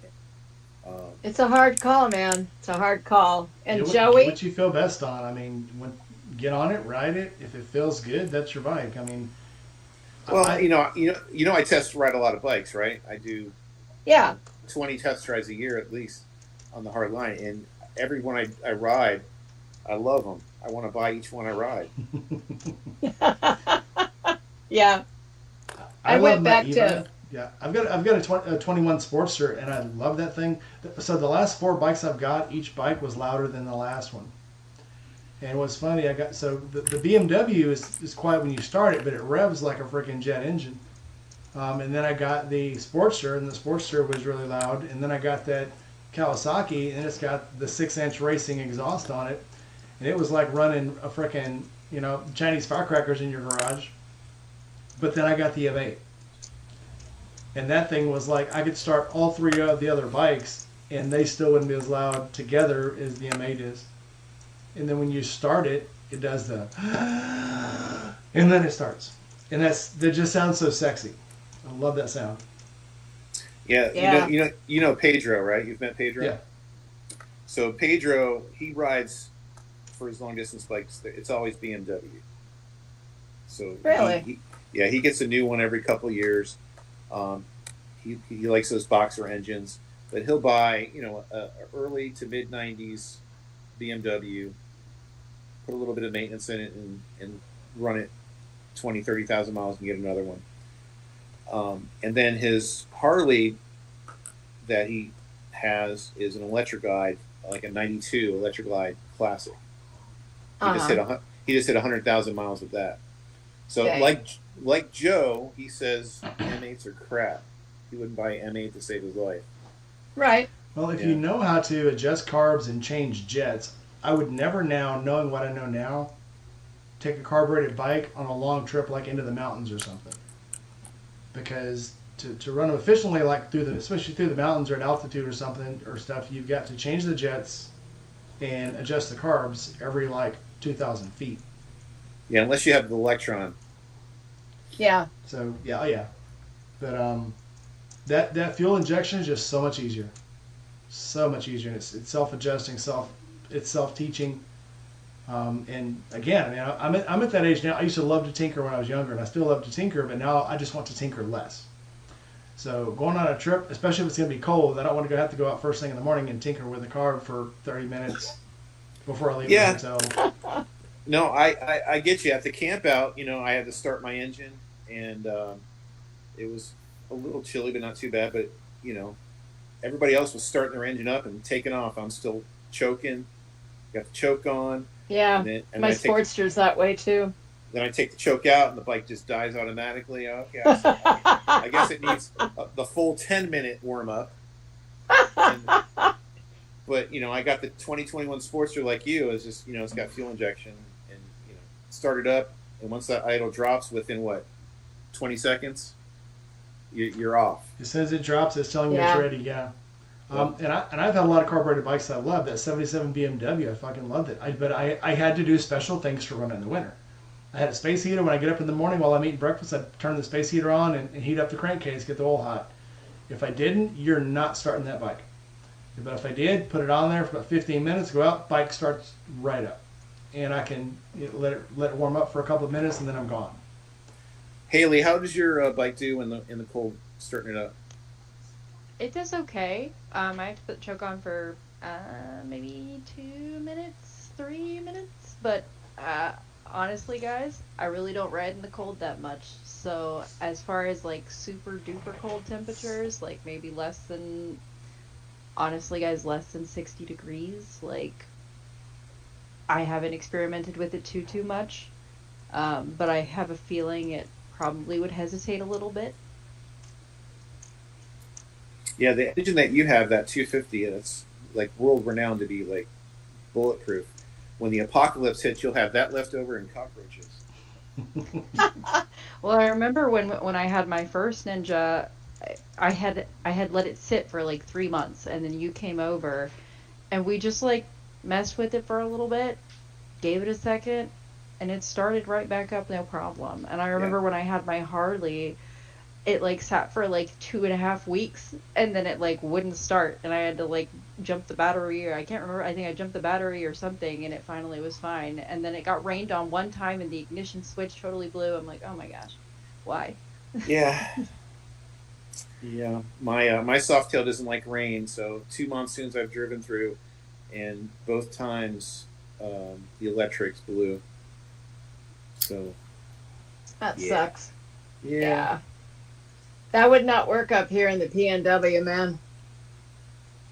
On the Sportster, it's not a problem, but for some reason the Softail does not like water. Huh. No, my See, Sportster neither one of hates mine water. seemed to mind it. Neither one of mine seemed to mind it, which is good. But yeah, my Sportster runs pretty good in the rain too. It's an old one. It's a 74, so it's an old iron head. Sure. Yeah, My Sportster, it's if it's beautiful. raining, my Sportster starts choking out. I don't know if because I've done so much electrical things to it, maybe I have a bare connection that soaks up or something. Then again, it's Mississippi. When it rains here, there's about 2 or 3 inches of water on the road, so it's maybe flooding something out. But it doesn't like mild rain, or it doesn't mind mild rain. It doesn't mind showers, but when it starts pouring like frog chokers, it dies. The BMW doesn't care. Choker. Frog chokers, yes. That's a new one for me. It's in Kentucky they call it a frog strangler, but yeah, here it's a frog choker. And it is very common sometimes to, when it's raining heavy like that, to see frogs floating across the road. It happens. It's Mississippi. Welcome to it. So yes, That's creepy as fuck. dude. So when I was in Arkansas, Joe was here. He could stand this. We had river frogs, and when it flooded, and these things like the size of chickens. And I think Jima, I think I've told you this story before. So I'm riding home. I worked at a ConAgra plant, chicken plant, and I'm driving home one night riding, and something hits me in the leg. And these dark roads in Arkansas, there's no lights, there's no street lights. It's just you and that 4-watt headlight. And I reach down, and there's something wet on my leg, and when I look at it, it's blood. I'm like, holy shit, somebody shot me. I got shot, some dumbass hunter's out, hunting in the middle of the night and shot me or something. And I pull off, and I finally get one of these exit ramps, and there's a street light, and I pull over. It's a frog leg about this long. Just the freaking hit. This frog hit me in the leg and exploded. And I was probably an 85. I had a bruise on my leg like the size of a small freaking melon. That thing hit me. So I did think somebody shot me. Well, it saved you a trip through the drive-through. Damn frog Yeah. jumped up. Yeah. Frog legs for Frog dinner. jumped up and I caught it right in my leg. But anyway, what were we talking about? Anyway, yes, big frogs here. I can't remember. So- how did we get on this street? Wait a minute. What were we? I talking want to go about? back for a moment here. Hallie, let's talk a little bit more about your Icon helmet with the thing on the back. Is that an add-on thing on the back of your helmet, or Yes. what? It's from Amazon. It was like Uh-huh. $25, and it's I just looked up like helmet at the time. My brake light was out, and I was looking Uh-huh. for interim while I could get a bulb until I could get a new Yeah. bulb.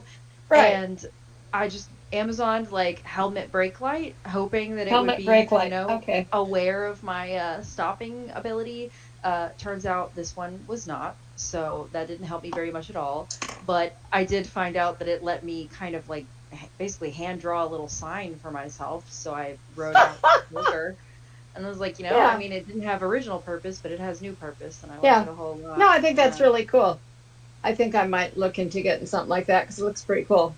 I mean, I've seen those helmet things, that you put on the back and they're activated by you slowing and Break free. that kind of Mhm. stuff.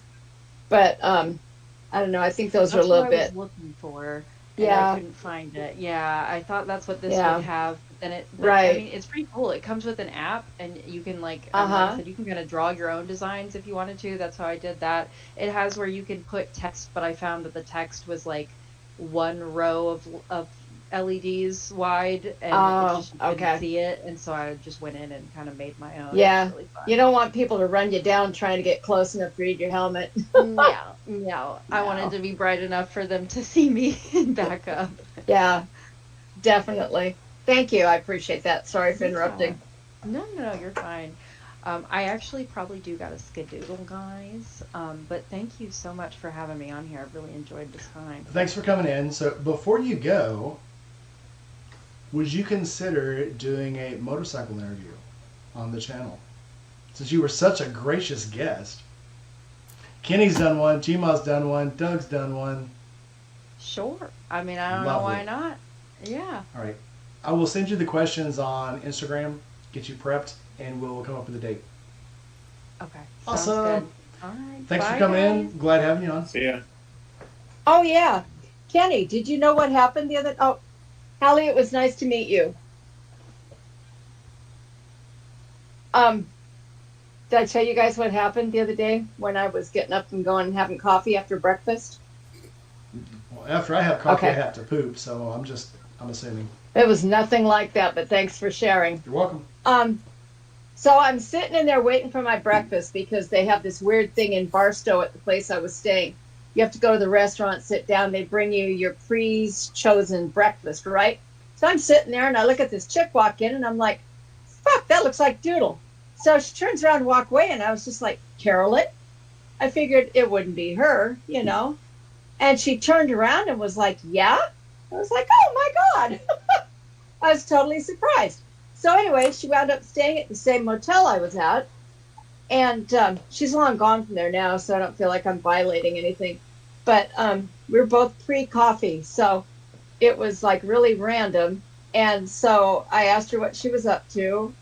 And she told me she was riding that bike that she crashed down Route 66. And she said that it was really slow and it was kind of boring.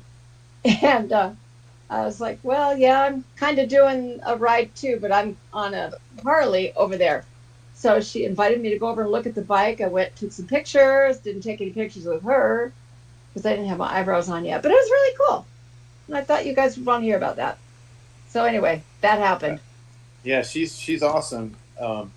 She's been really deep diving into the creator platform and taking classes and going to these YouTuber events.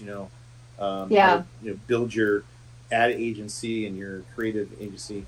I talked to her a little bit. I suggested to her that that someone needs to organize a motor vlogger, kind of like an association where we all can meet maybe once a year. That would be fun. Yeah. And network, and there'd be classes there from these big YouTube Yeah. agencies, and they give us some seminars and some tips and things like that. I mean, I've I try to soak up as much as I can, but the resources within our community, Yeah, they're few and far between. they're few and far between, and the information it's really geared for people that are in their first year, and Right. I'm hitting season 5 now, so I need some different help. And I talk Right. to people like Justin James, and he's like, Ken, you know more than I do, so Yeah. I'm Well, tapping out my you know, resources. This is my 3rd year, and I'm still not very good at it. I will freely admit that. But, and it's like Brady's taught me some stuff. I've learned a little bit here. I took an Itchy Boots class. So it's all a matter of, going and seeking out the stuff and then having the patience to apply it. And then when it doesn't work, you have to go back and apply it again. I mean, every industry has some type of symposium or conference where Right. leaders and top individuals, talk for an hour or two, Right. and give you some tips and things like that. So I think, our industry, I think we need that. So YouTube Yeah. has the creators page when they have a thing. I think it's every Tuesday, and I signed up for it, but I'm always working. They usually have them at like noon, and I'm like, nobody's gonna. Right. The people Yep. that are able to go those are full-time YouTubers. You Right. can't do it if you have a Exactly. job. Exactly. Yeah. And I still Yeah. think that most people are in our space are still have 9 to 5s, and they're doing this part time. Yeah. And at this point, yeah, Once you hit 100,000 subscribers, typically you're making $10,000 a month. Yeah. Well, and you've already got editors and all that other crap too, probably. You got So I don't team. know how relevant it is to have stuff for you. Yeah. Well, you I can. don't know. There's cool. They do give you cool tips like the one Gmop for like the shorts.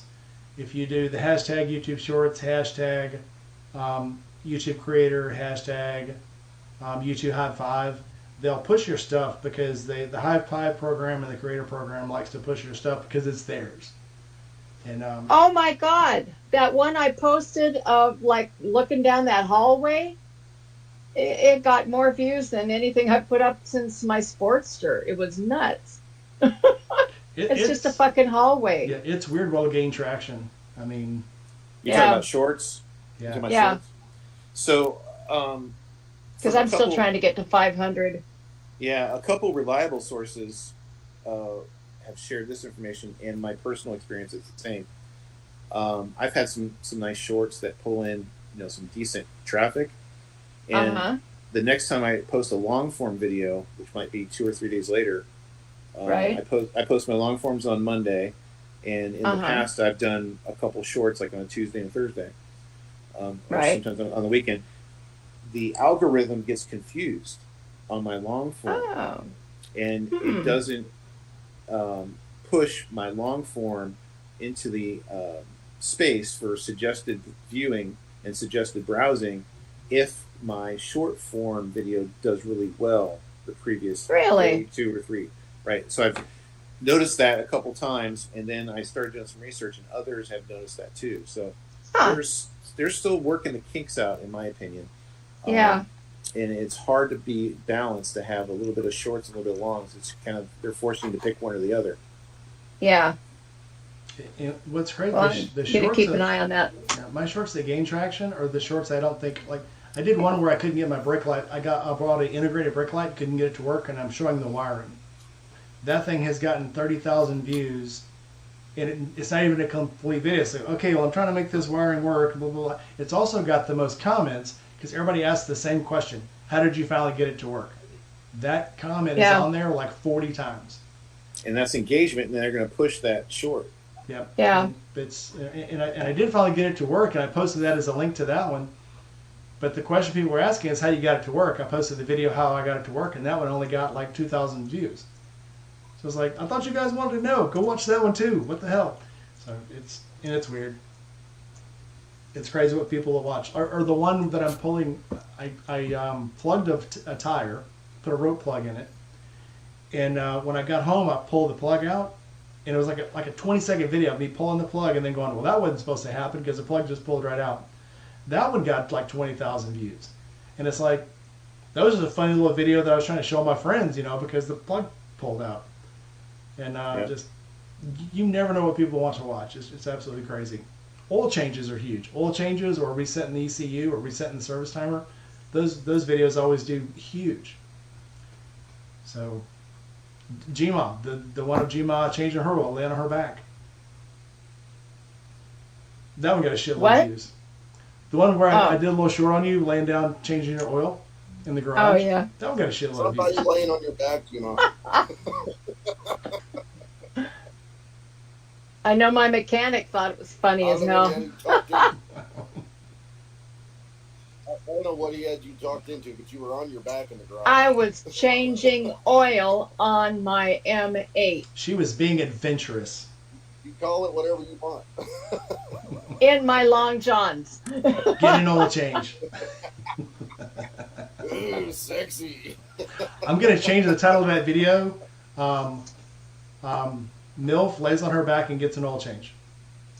I bet you'll get a million views. Yeah, I'm looking at my shorts on Studio, and this year, the highest ranking shorts that I have are 2 videos that I did in AI. Really? Yeah, a fat guy riding a 50cc bike on the interstate, and the Altima, the black lady riding the Altima, crashing into vehicles and bikes and motorcycles. And they pale everything else that I've done in comparison this year. Just a couple experimental stuff. So entertainment, I guess, over technical videos and things like that in shorts have been better. Yeah. Yeah. My Homeward Bound of the bike got 1.6 million views. 1.6K views. I don't know. But yeah. That's High a price pretty of decent gas one. got it. Yeah. High price of gas got some interesting comments too. I paid $32 for a fucking tank of gas. How many gallons 4.8 is... gallons. Oh my 4.8 goodness. gallons. Yeah. I know. Isn't that crazy? There were guys out there just crapping their pants, filling their cars up. California. Yeah. Yeah. Dude, I thought it was bad. In 2000, I paid $4 a gallon for gas in Las Vegas, and that was insane. Yeah. And it was so bad I didn't want to pay for it. And Yeah. I was like, I'm gonna get in trouble for this, and they're like, no, that's what you got to do. You got to turn the car back in. And you know what's funny? I got to this same week I rented the Harley, and they told me it didn't matter if I brought it back with gas in it or not. But it was Vegas, and I paid the ungodly cost of $50 a day for the bike I had out there, and I think it was a road glide.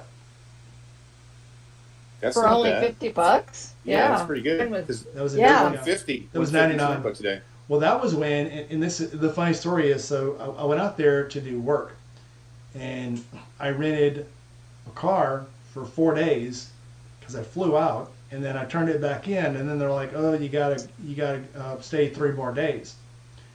And so I had gone down, since I'm downtown, went back by Bob Dross to look at the bikes before I went back to the hotel, and he's like, well, I can rent you a bike here, and they all get rented under Enterprise anyway. This is how long ago this was. They rented the bikes through Enterprise Rent-A-Car. And so it was $50 a day to rent the motorcycle. It's over there. Good times. And I rode through Fire Canyon, which I want to do again. Kenny, if you ever get the chance, ride through Fire Canyon outside Las Vegas. You will never forget it. It's insane. Yeah, that's. I can't wait to hit the West Coast. You know, it's so hard though because you need a lot of time off. You know, I get Yeah. 7 days a year. In 3 years, I'll get 14 days, but right now I just get 7. And so it's tough, man. I'd have to fly in and then rent an Eagle Rider to do it. Yeah. And to me, that would just say, nah, because I want to ride my own bike out. You know?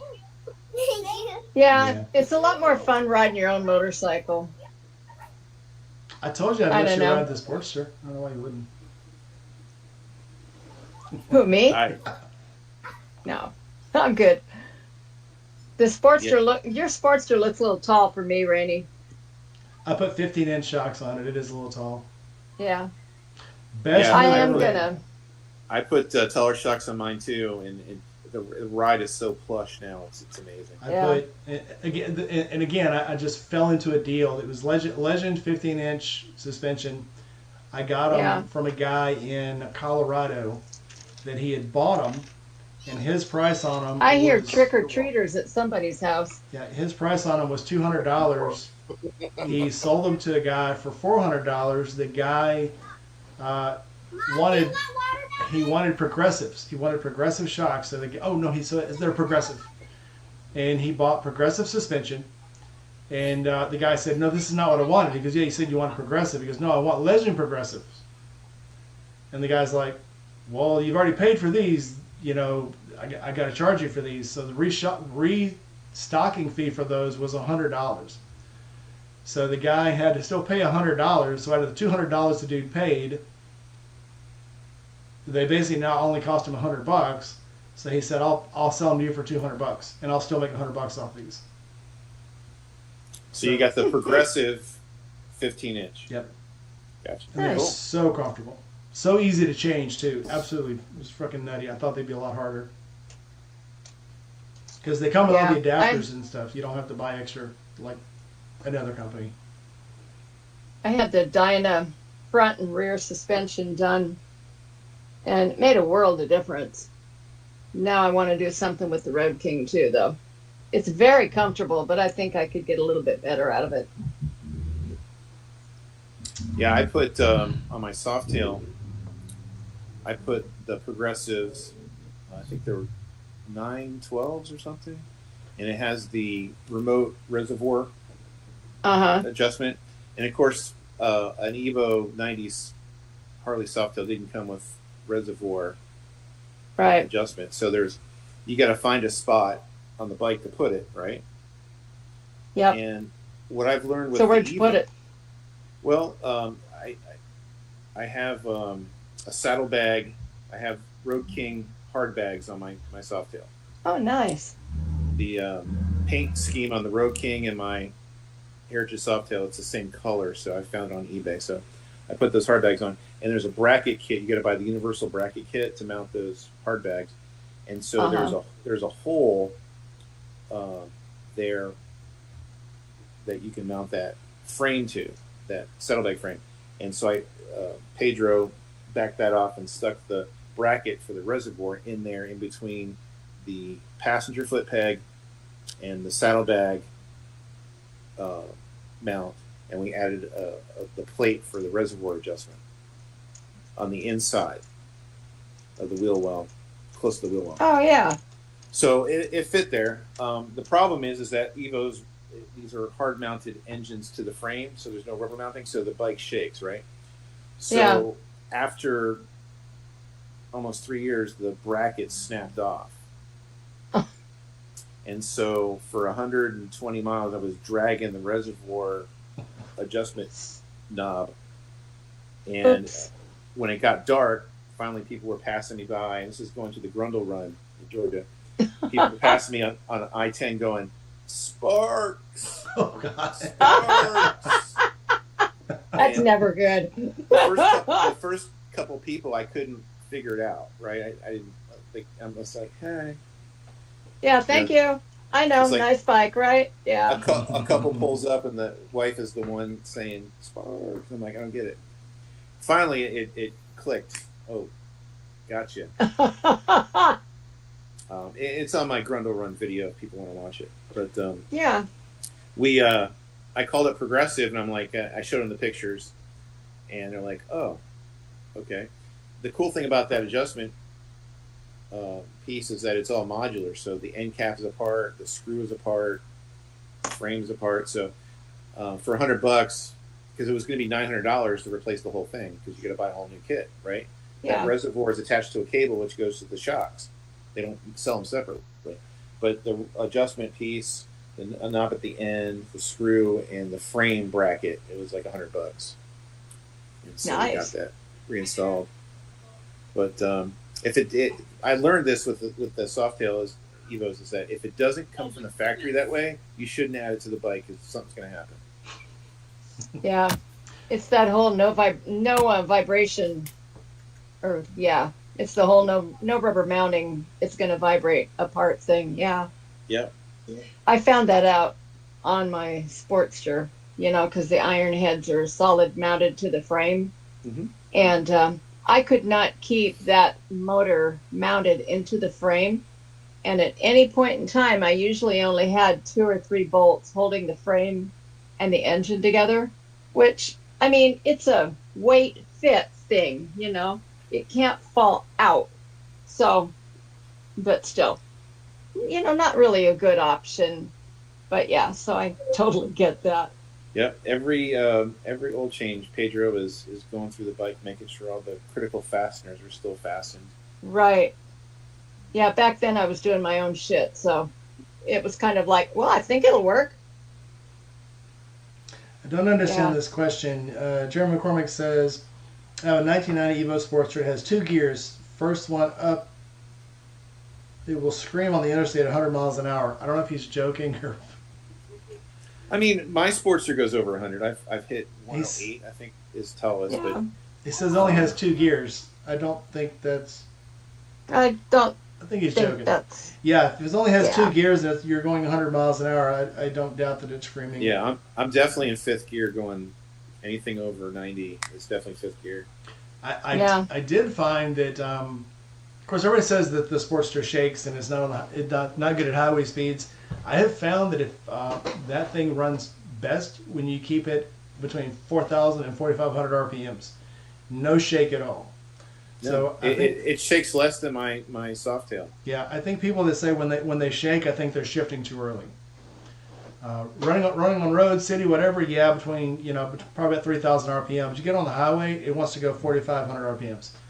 Yeah. And I think what people are doing is to get on the highway, go to 5th gear because you're on the highway and it's not ready for it. So if you're in 5th gear and you're only doing about 3,000 RPMs, it doesn't like that. It wants to go fast. It wants to be high rev. Those are high rev engines. It wants to go fast. I mean, you can do 4th gear in that thing up to 70 miles per hour, no problem. Yep. And that's what I had to learn to do is not shift until you get it up to 4,000, 4,500 RPM. But yeah, and a lot of times, I 5,500, 6,000. I mean, that red line I think is at 66 or 7 or something where that red part is on the speedometer. Yeah. I forget. I never had a speedometer on mine. Old school. I can't remember. I don't even know what the RPMs is on mine. It's somewhere. Yeah, I got that combo tack. When I bought the bike, I didn't like the tack or the speedo only. So when I bought the bike, I had the dealer put on that CVO looking one. It was a parts and accessory catalog. Oh, cool. So what I really wanted was the dual dial, like the old FXDX and all that stuff. And they go, no, we can't do that. We don't do that. So, okay. Yeah. I thought about getting the one that clamps onto the spark plug wires to get your RPMs. But I mean, it's too weird. When I'm in digital, I'll run the RPMs, but it's like when you're on the highway with the sheet down, I can't see the RPMs. I can't see the digital part of it. Mm-hmm. So, and I don't know what the hell the red line is. Red line's when it stops accelerating, and I haven't got there yet. So. Well, when I test ride those M8 bikes, I'm constantly impressed on when that limiter kicks in. Like the first gear limiter kicks in at 45. The second gear limiter kicks in at 70. I haven't found the third gear one yet because usually if I'm in third gear on a test ride, it's up to 80, 85 miles per hour. And so I'm very impressed with the M8s in that regard, for sure. We're not going to talk about what gears and how fast. I had to get her to slow down on this trip because we're passing Alabama cops and Mississippi cops, and then we had to get one gas station. I said, "Hey, look, I'm only going to be at about 80. This is not a good corridor to be speeding through, so I'm going to stop at about 80." And we did get it up to 90 a few times, but what third gear taps out at? Have you done it? Well, there's a lot of third gear. I mean, it's a pretty tall gear. yeah, it'll really go. I don't think I've tapped third gear out yet fully yet. Okay. I have to double check. I think I did it once on the back of Daytona Speedway on a lowrider Uh-huh. S. I rode a lowrider S that had a 128 kit in it, and I remember going third gear, and it was pretty high up. I'm not sure if I hit the limiter though, but it was like touching 90. And I was like, that really threw me in the back of the back of the Yeah. saddle, and they had. I was like, oh my god, this is great. Yeah. And Oh, so I if know. I love that feeling. If It's I like- had unlimited funds, it would be a 128 bike for sure. Yeah. Oh, definitely. Okay, so I'm looking it up, and third gear limit on a 2021 Road King like mine is supposed to be, the red line is about 55 to 6,000 RPM. But it doesn't give you a miles per hour. No. No, so you could probably be doing 70-ish. I mean, theoretically. Yeah, We're talking no, it's theoretically here. Allegedly. Allegedly. Yeah. Yes. no. When I was Yeah. doing my my test rides at Warhorse in Ocala, we're right on 441, so we got a nice stretch, and definitely every Yeah. time third gear, I'm hitting 70 plus. Oh, Then yeah. then we have to start slowing down because there's a light there we have to turn right at. So Yeah. Yeah. No, but it's like, I love that Road King because, like, I'll be out on the highway and I'm like, oh, fuck, I've got several more gears to go and I'm already hitting 80 miles an hour. So, Next spring on my way to when I did the Louisiana trip, there's a stretch when you leave, actually when you leave Clarksdale, and start heading towards Alexandria, Louisiana, there's about a 10-mile stretch. There's nothing but soybean fields and flat land. And that's where I always tapped out the BMW. So I guess I'll get back to you. yeah. I'll let you know. is that Clarksdale, like the last train to Clarksdale? That's Clarksville. That's Clarksville. And I think that's Maryland. But this is Mississippi. There's so many stretches between Mississippi and Louisiana going into Alexandria. They're nothing but soybean fields and cornfields and cotton fields. And when they're plowed down, there's nowhere for cops to hide. There's nowhere for people to hide. There's nowhere for deers to spring up and run across the road. So I feel confident running through there, at speed, at Mexico speeds. So Yeah, my first. It's amazing how fast you can get home at certain speeds, though. My first year of doing test ride videos, anytime I got over the posted speed limit, I would fog out the speedometer on the video, Yeah. and I would say, "Hey, we're going to Mexico now." So, Oh, good and to know. I would play a little bit of the chicken dance song or some other hat dance song, and I thought it was cute. And then I started getting comments like, "We want to hear the engine. We don't want to hear your Mexican music." And then I stopped the music, but I was still fogging out the speedo, and I'm like, I'm not getting any tickets in the mail. No one's reaching out to me saying, "Hey, was this you, in Volusia County, at this such and such time?" So I'm like, screw it. So I stopped fogging out the speedo. So Yeah. yeah, they only care, the only times I've ever heard of the cops actually going after a video is when there's a fatality involved or a crash. And that's the only Yeah. time they'll go after somebody. They could care less. They're not gonna they're not gonna watch social media unless somebody's getting killed or maimed or raped or something. They could Yeah. care less. Because of AI is so prevalent now, it's just too easy to fake stuff, so they can't even use it in court. Yeah. But if someone there was a guy, a sport bike guy, and Yeah. Florida has a new law. If you're caught over 100 miles per hour, it's immediately you go to jail. So that I thought about that a couple times while I was traveling. and then you giggled and went Didn't anyway. change my behavior, but I went anyway. yeah, that started I think in June this year. Yeah. So there was a sport bike guy. He was doing 120 from Daytona to Orlando, and then there was cops chasing. He was trying to avoid him and stuff like that. So he was a YouTuber. Is a YouTuber. Oh, I think I remember hearing about that. Yeah, the number one, they're very Yeah. serious, and number two, they already were chasing him, so all they're looking for now is evidence. So they already had him going. They just used the video to track him down. Exactly. And these guys Good will night, still do Joey. it. I don't know why. I don't know why these people tape themselves breaking the law in extravagant manners and then go, "How did I get caught?" I don't understand. They want to be insta famous. Contribute to my GoFundMe for my lawyer fees. Yeah. I will never forget this dude that was on. He was live streaming. He had robbed a bank and he's sitting at home and giving gang signs and showing off his money and his gun and shit. And all of a sudden they knocked on the door. Got him. I was arrested watching him on his own live stream. This might be a little controversial. So you guys know who Sally the Softail Oh, is? goody. No. Who? Sally the Softail, Sally Softail, whatever. Mm-mm. She's on Instagram. Okay. She rides a Softail. Newsflash. Okay. Bus. And I'll check so her out later. she was calling out all the people that get in accidents and post GoFundMes. Yeah. Post their pictures from the hospital bed. She's like, look, we all ride motorcycles. We all know it's dangerous. Mm-hmm. Suck it up, Buttercup. Yep. And I'm like, I think okay. that's probably true. I think it's, and people can post whatever they want, but we do a dangerous thing. And I'm pretty sure that we all know that. And yeah, if you can't afford the insurance to put yourself back together again, you probably need to figure out what else you want to do for a good time. I mean, I've got a lot more insurance than I really want to have to pay for.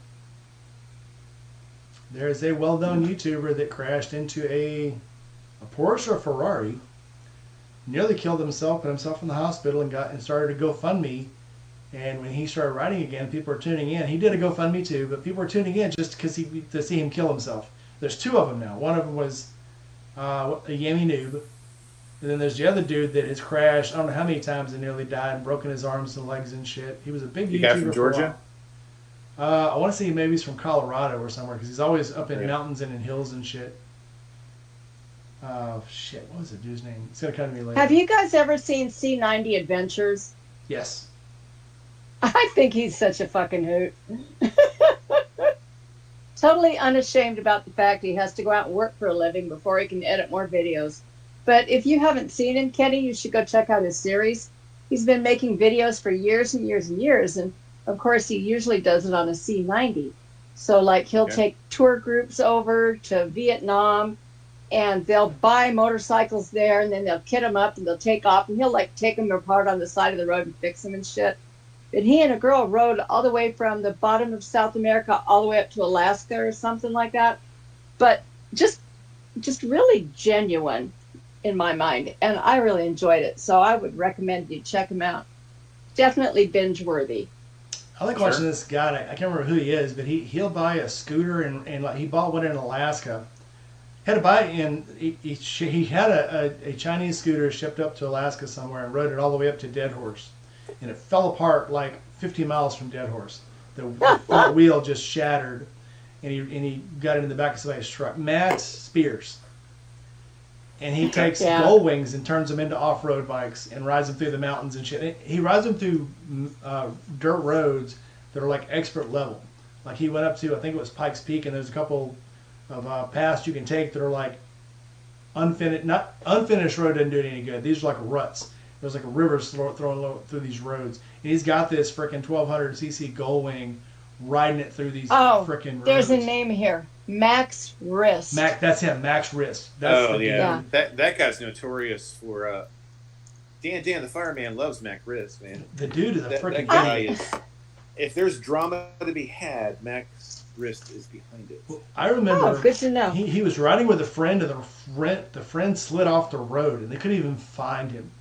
And when they finally found him, his lung was punctured, he had broken legs, and his arm was broke.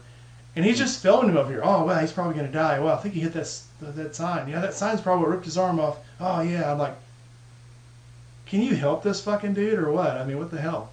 You could care less. It was all about the video. All about the video. Yeah. But, Jixter Bra crashed the one time he wasn't being an idiot. Yeah, that's the guy in Georgia, Jixer Bra. That's Jixer Bra. Okay. Yeah. That's Do It With Dan's friend. Okay. Do it with Dan. I don't know. I used to watch Dan the Fireman, but after a while, it gets kind of It's like It's kind of Faces of Death depressing. videos. yeah. It's not I'm just like, depressing. It's like stupid. The dude, I'm like, okay, I all don't you're want doing now that is talking shit about other running through people's my accidents. head when I'm out riding. And Yeah, his, Yeah. he's supposed to be a fireman, but all his accident reconstructions are absolutely stupid. He keeps saying, oh, you can see he used too much brake here. That's why he's let off the road. Oh, you used too much back brake. You never use a back brake when you're in a corner. I'm like, dude, do you not know who Nikki Hayden is? Back brake is all you. But the dude is just to say something. He says shit just to say it, even if it's wrong. I watched And I him stopped watching before it. I was a writer. So when he was doing motovlogs on his ND Oh. FTR, before he started doing this accident shit, that's when I watched him. Yeah, he was, and I watched him then too, and it was good. I love watching his motor vlogs. But once he started doing all reconstruction and then wanting to sell first aid kits to everybody, it's like, okay, we're done. Yeah. I We're dropped done. him before the first aid kits. I dropped him when he was just pushing his Patreon too hard for me. Yeah. And then he switched to the accident stuff. And so he was doing that because I remember when he did the first couple of those accident recreations, his views went from like 15, 20,000 up to 80,000. Wow. So I got it, but then he just started doing it over and over again. I was like, okay, it's not content that I really want to watch. Yeah. Joe the Mountain Jedi is in the chat comments, and Relum MD says that Jixter's in Texas with Brian 636 in Chicago. Okay. I would I don't know rather why I watch thought that was somebody relevant. go out and take a nice ride than watch people wreck. I mean, I love it. There's times, who's been doing really good stuff is Moto Dasha. Yeah. I love watching her, not just because I just interviewed her and it was a very good interview, but she's so real, she's genuine, and she just likes to ride and talk, and she's funny too.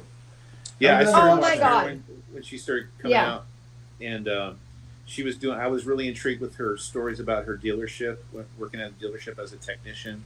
Yeah. And that I actually reached out to her to see if she wanted to collab because she's in like Flagler Beach or something, nearby. Right. But when Kenny Quest calls you, let people that don't know me think, oh, who's this guy? So I understood. Insurance salesman. Well, sometimes, like I don't know.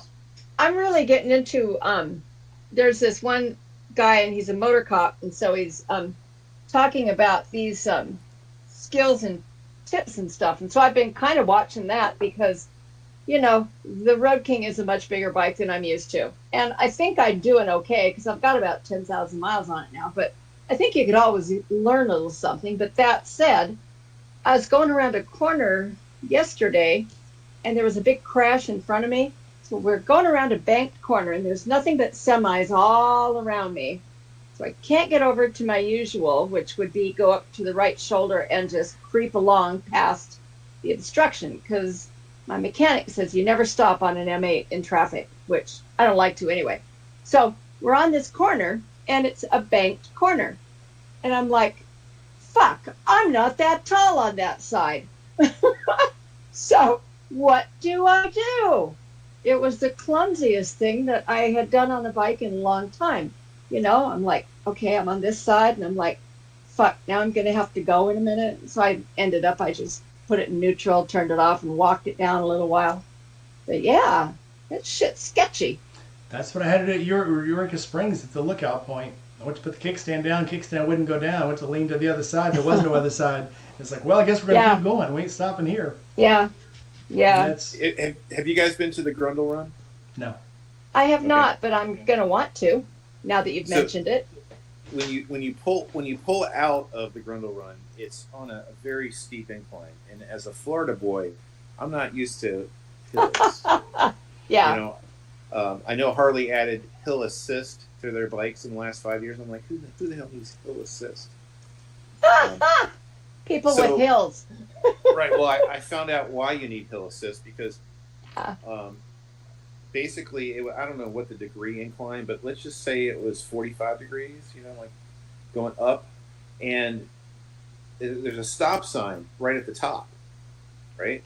So that means there's an intersection coming this way, and you can't, it's blind. So if you time it wrong, and a car is coming as you're coming up, gunning it, you got to hit the brakes, Yeah. right? And Yep. so I looked at it, and I'm going, okay, this is what I got to do.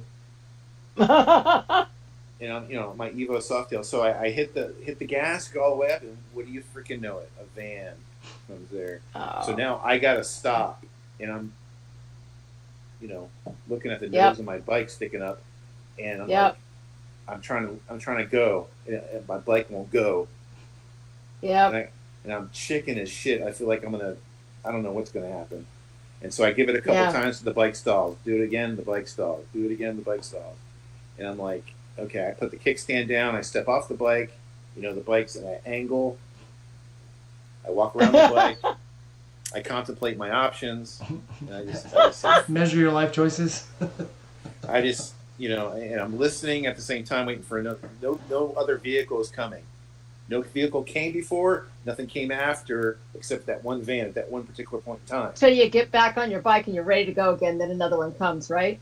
No, I got on the bike, okay. and I just revved it and worked with the friction zone and just powered through it and just got Yep. through there. And Yeah. I was like, holy cow. This is what people Yeah. got to put up with that live in the mountains. Yeah. Trust me on this one.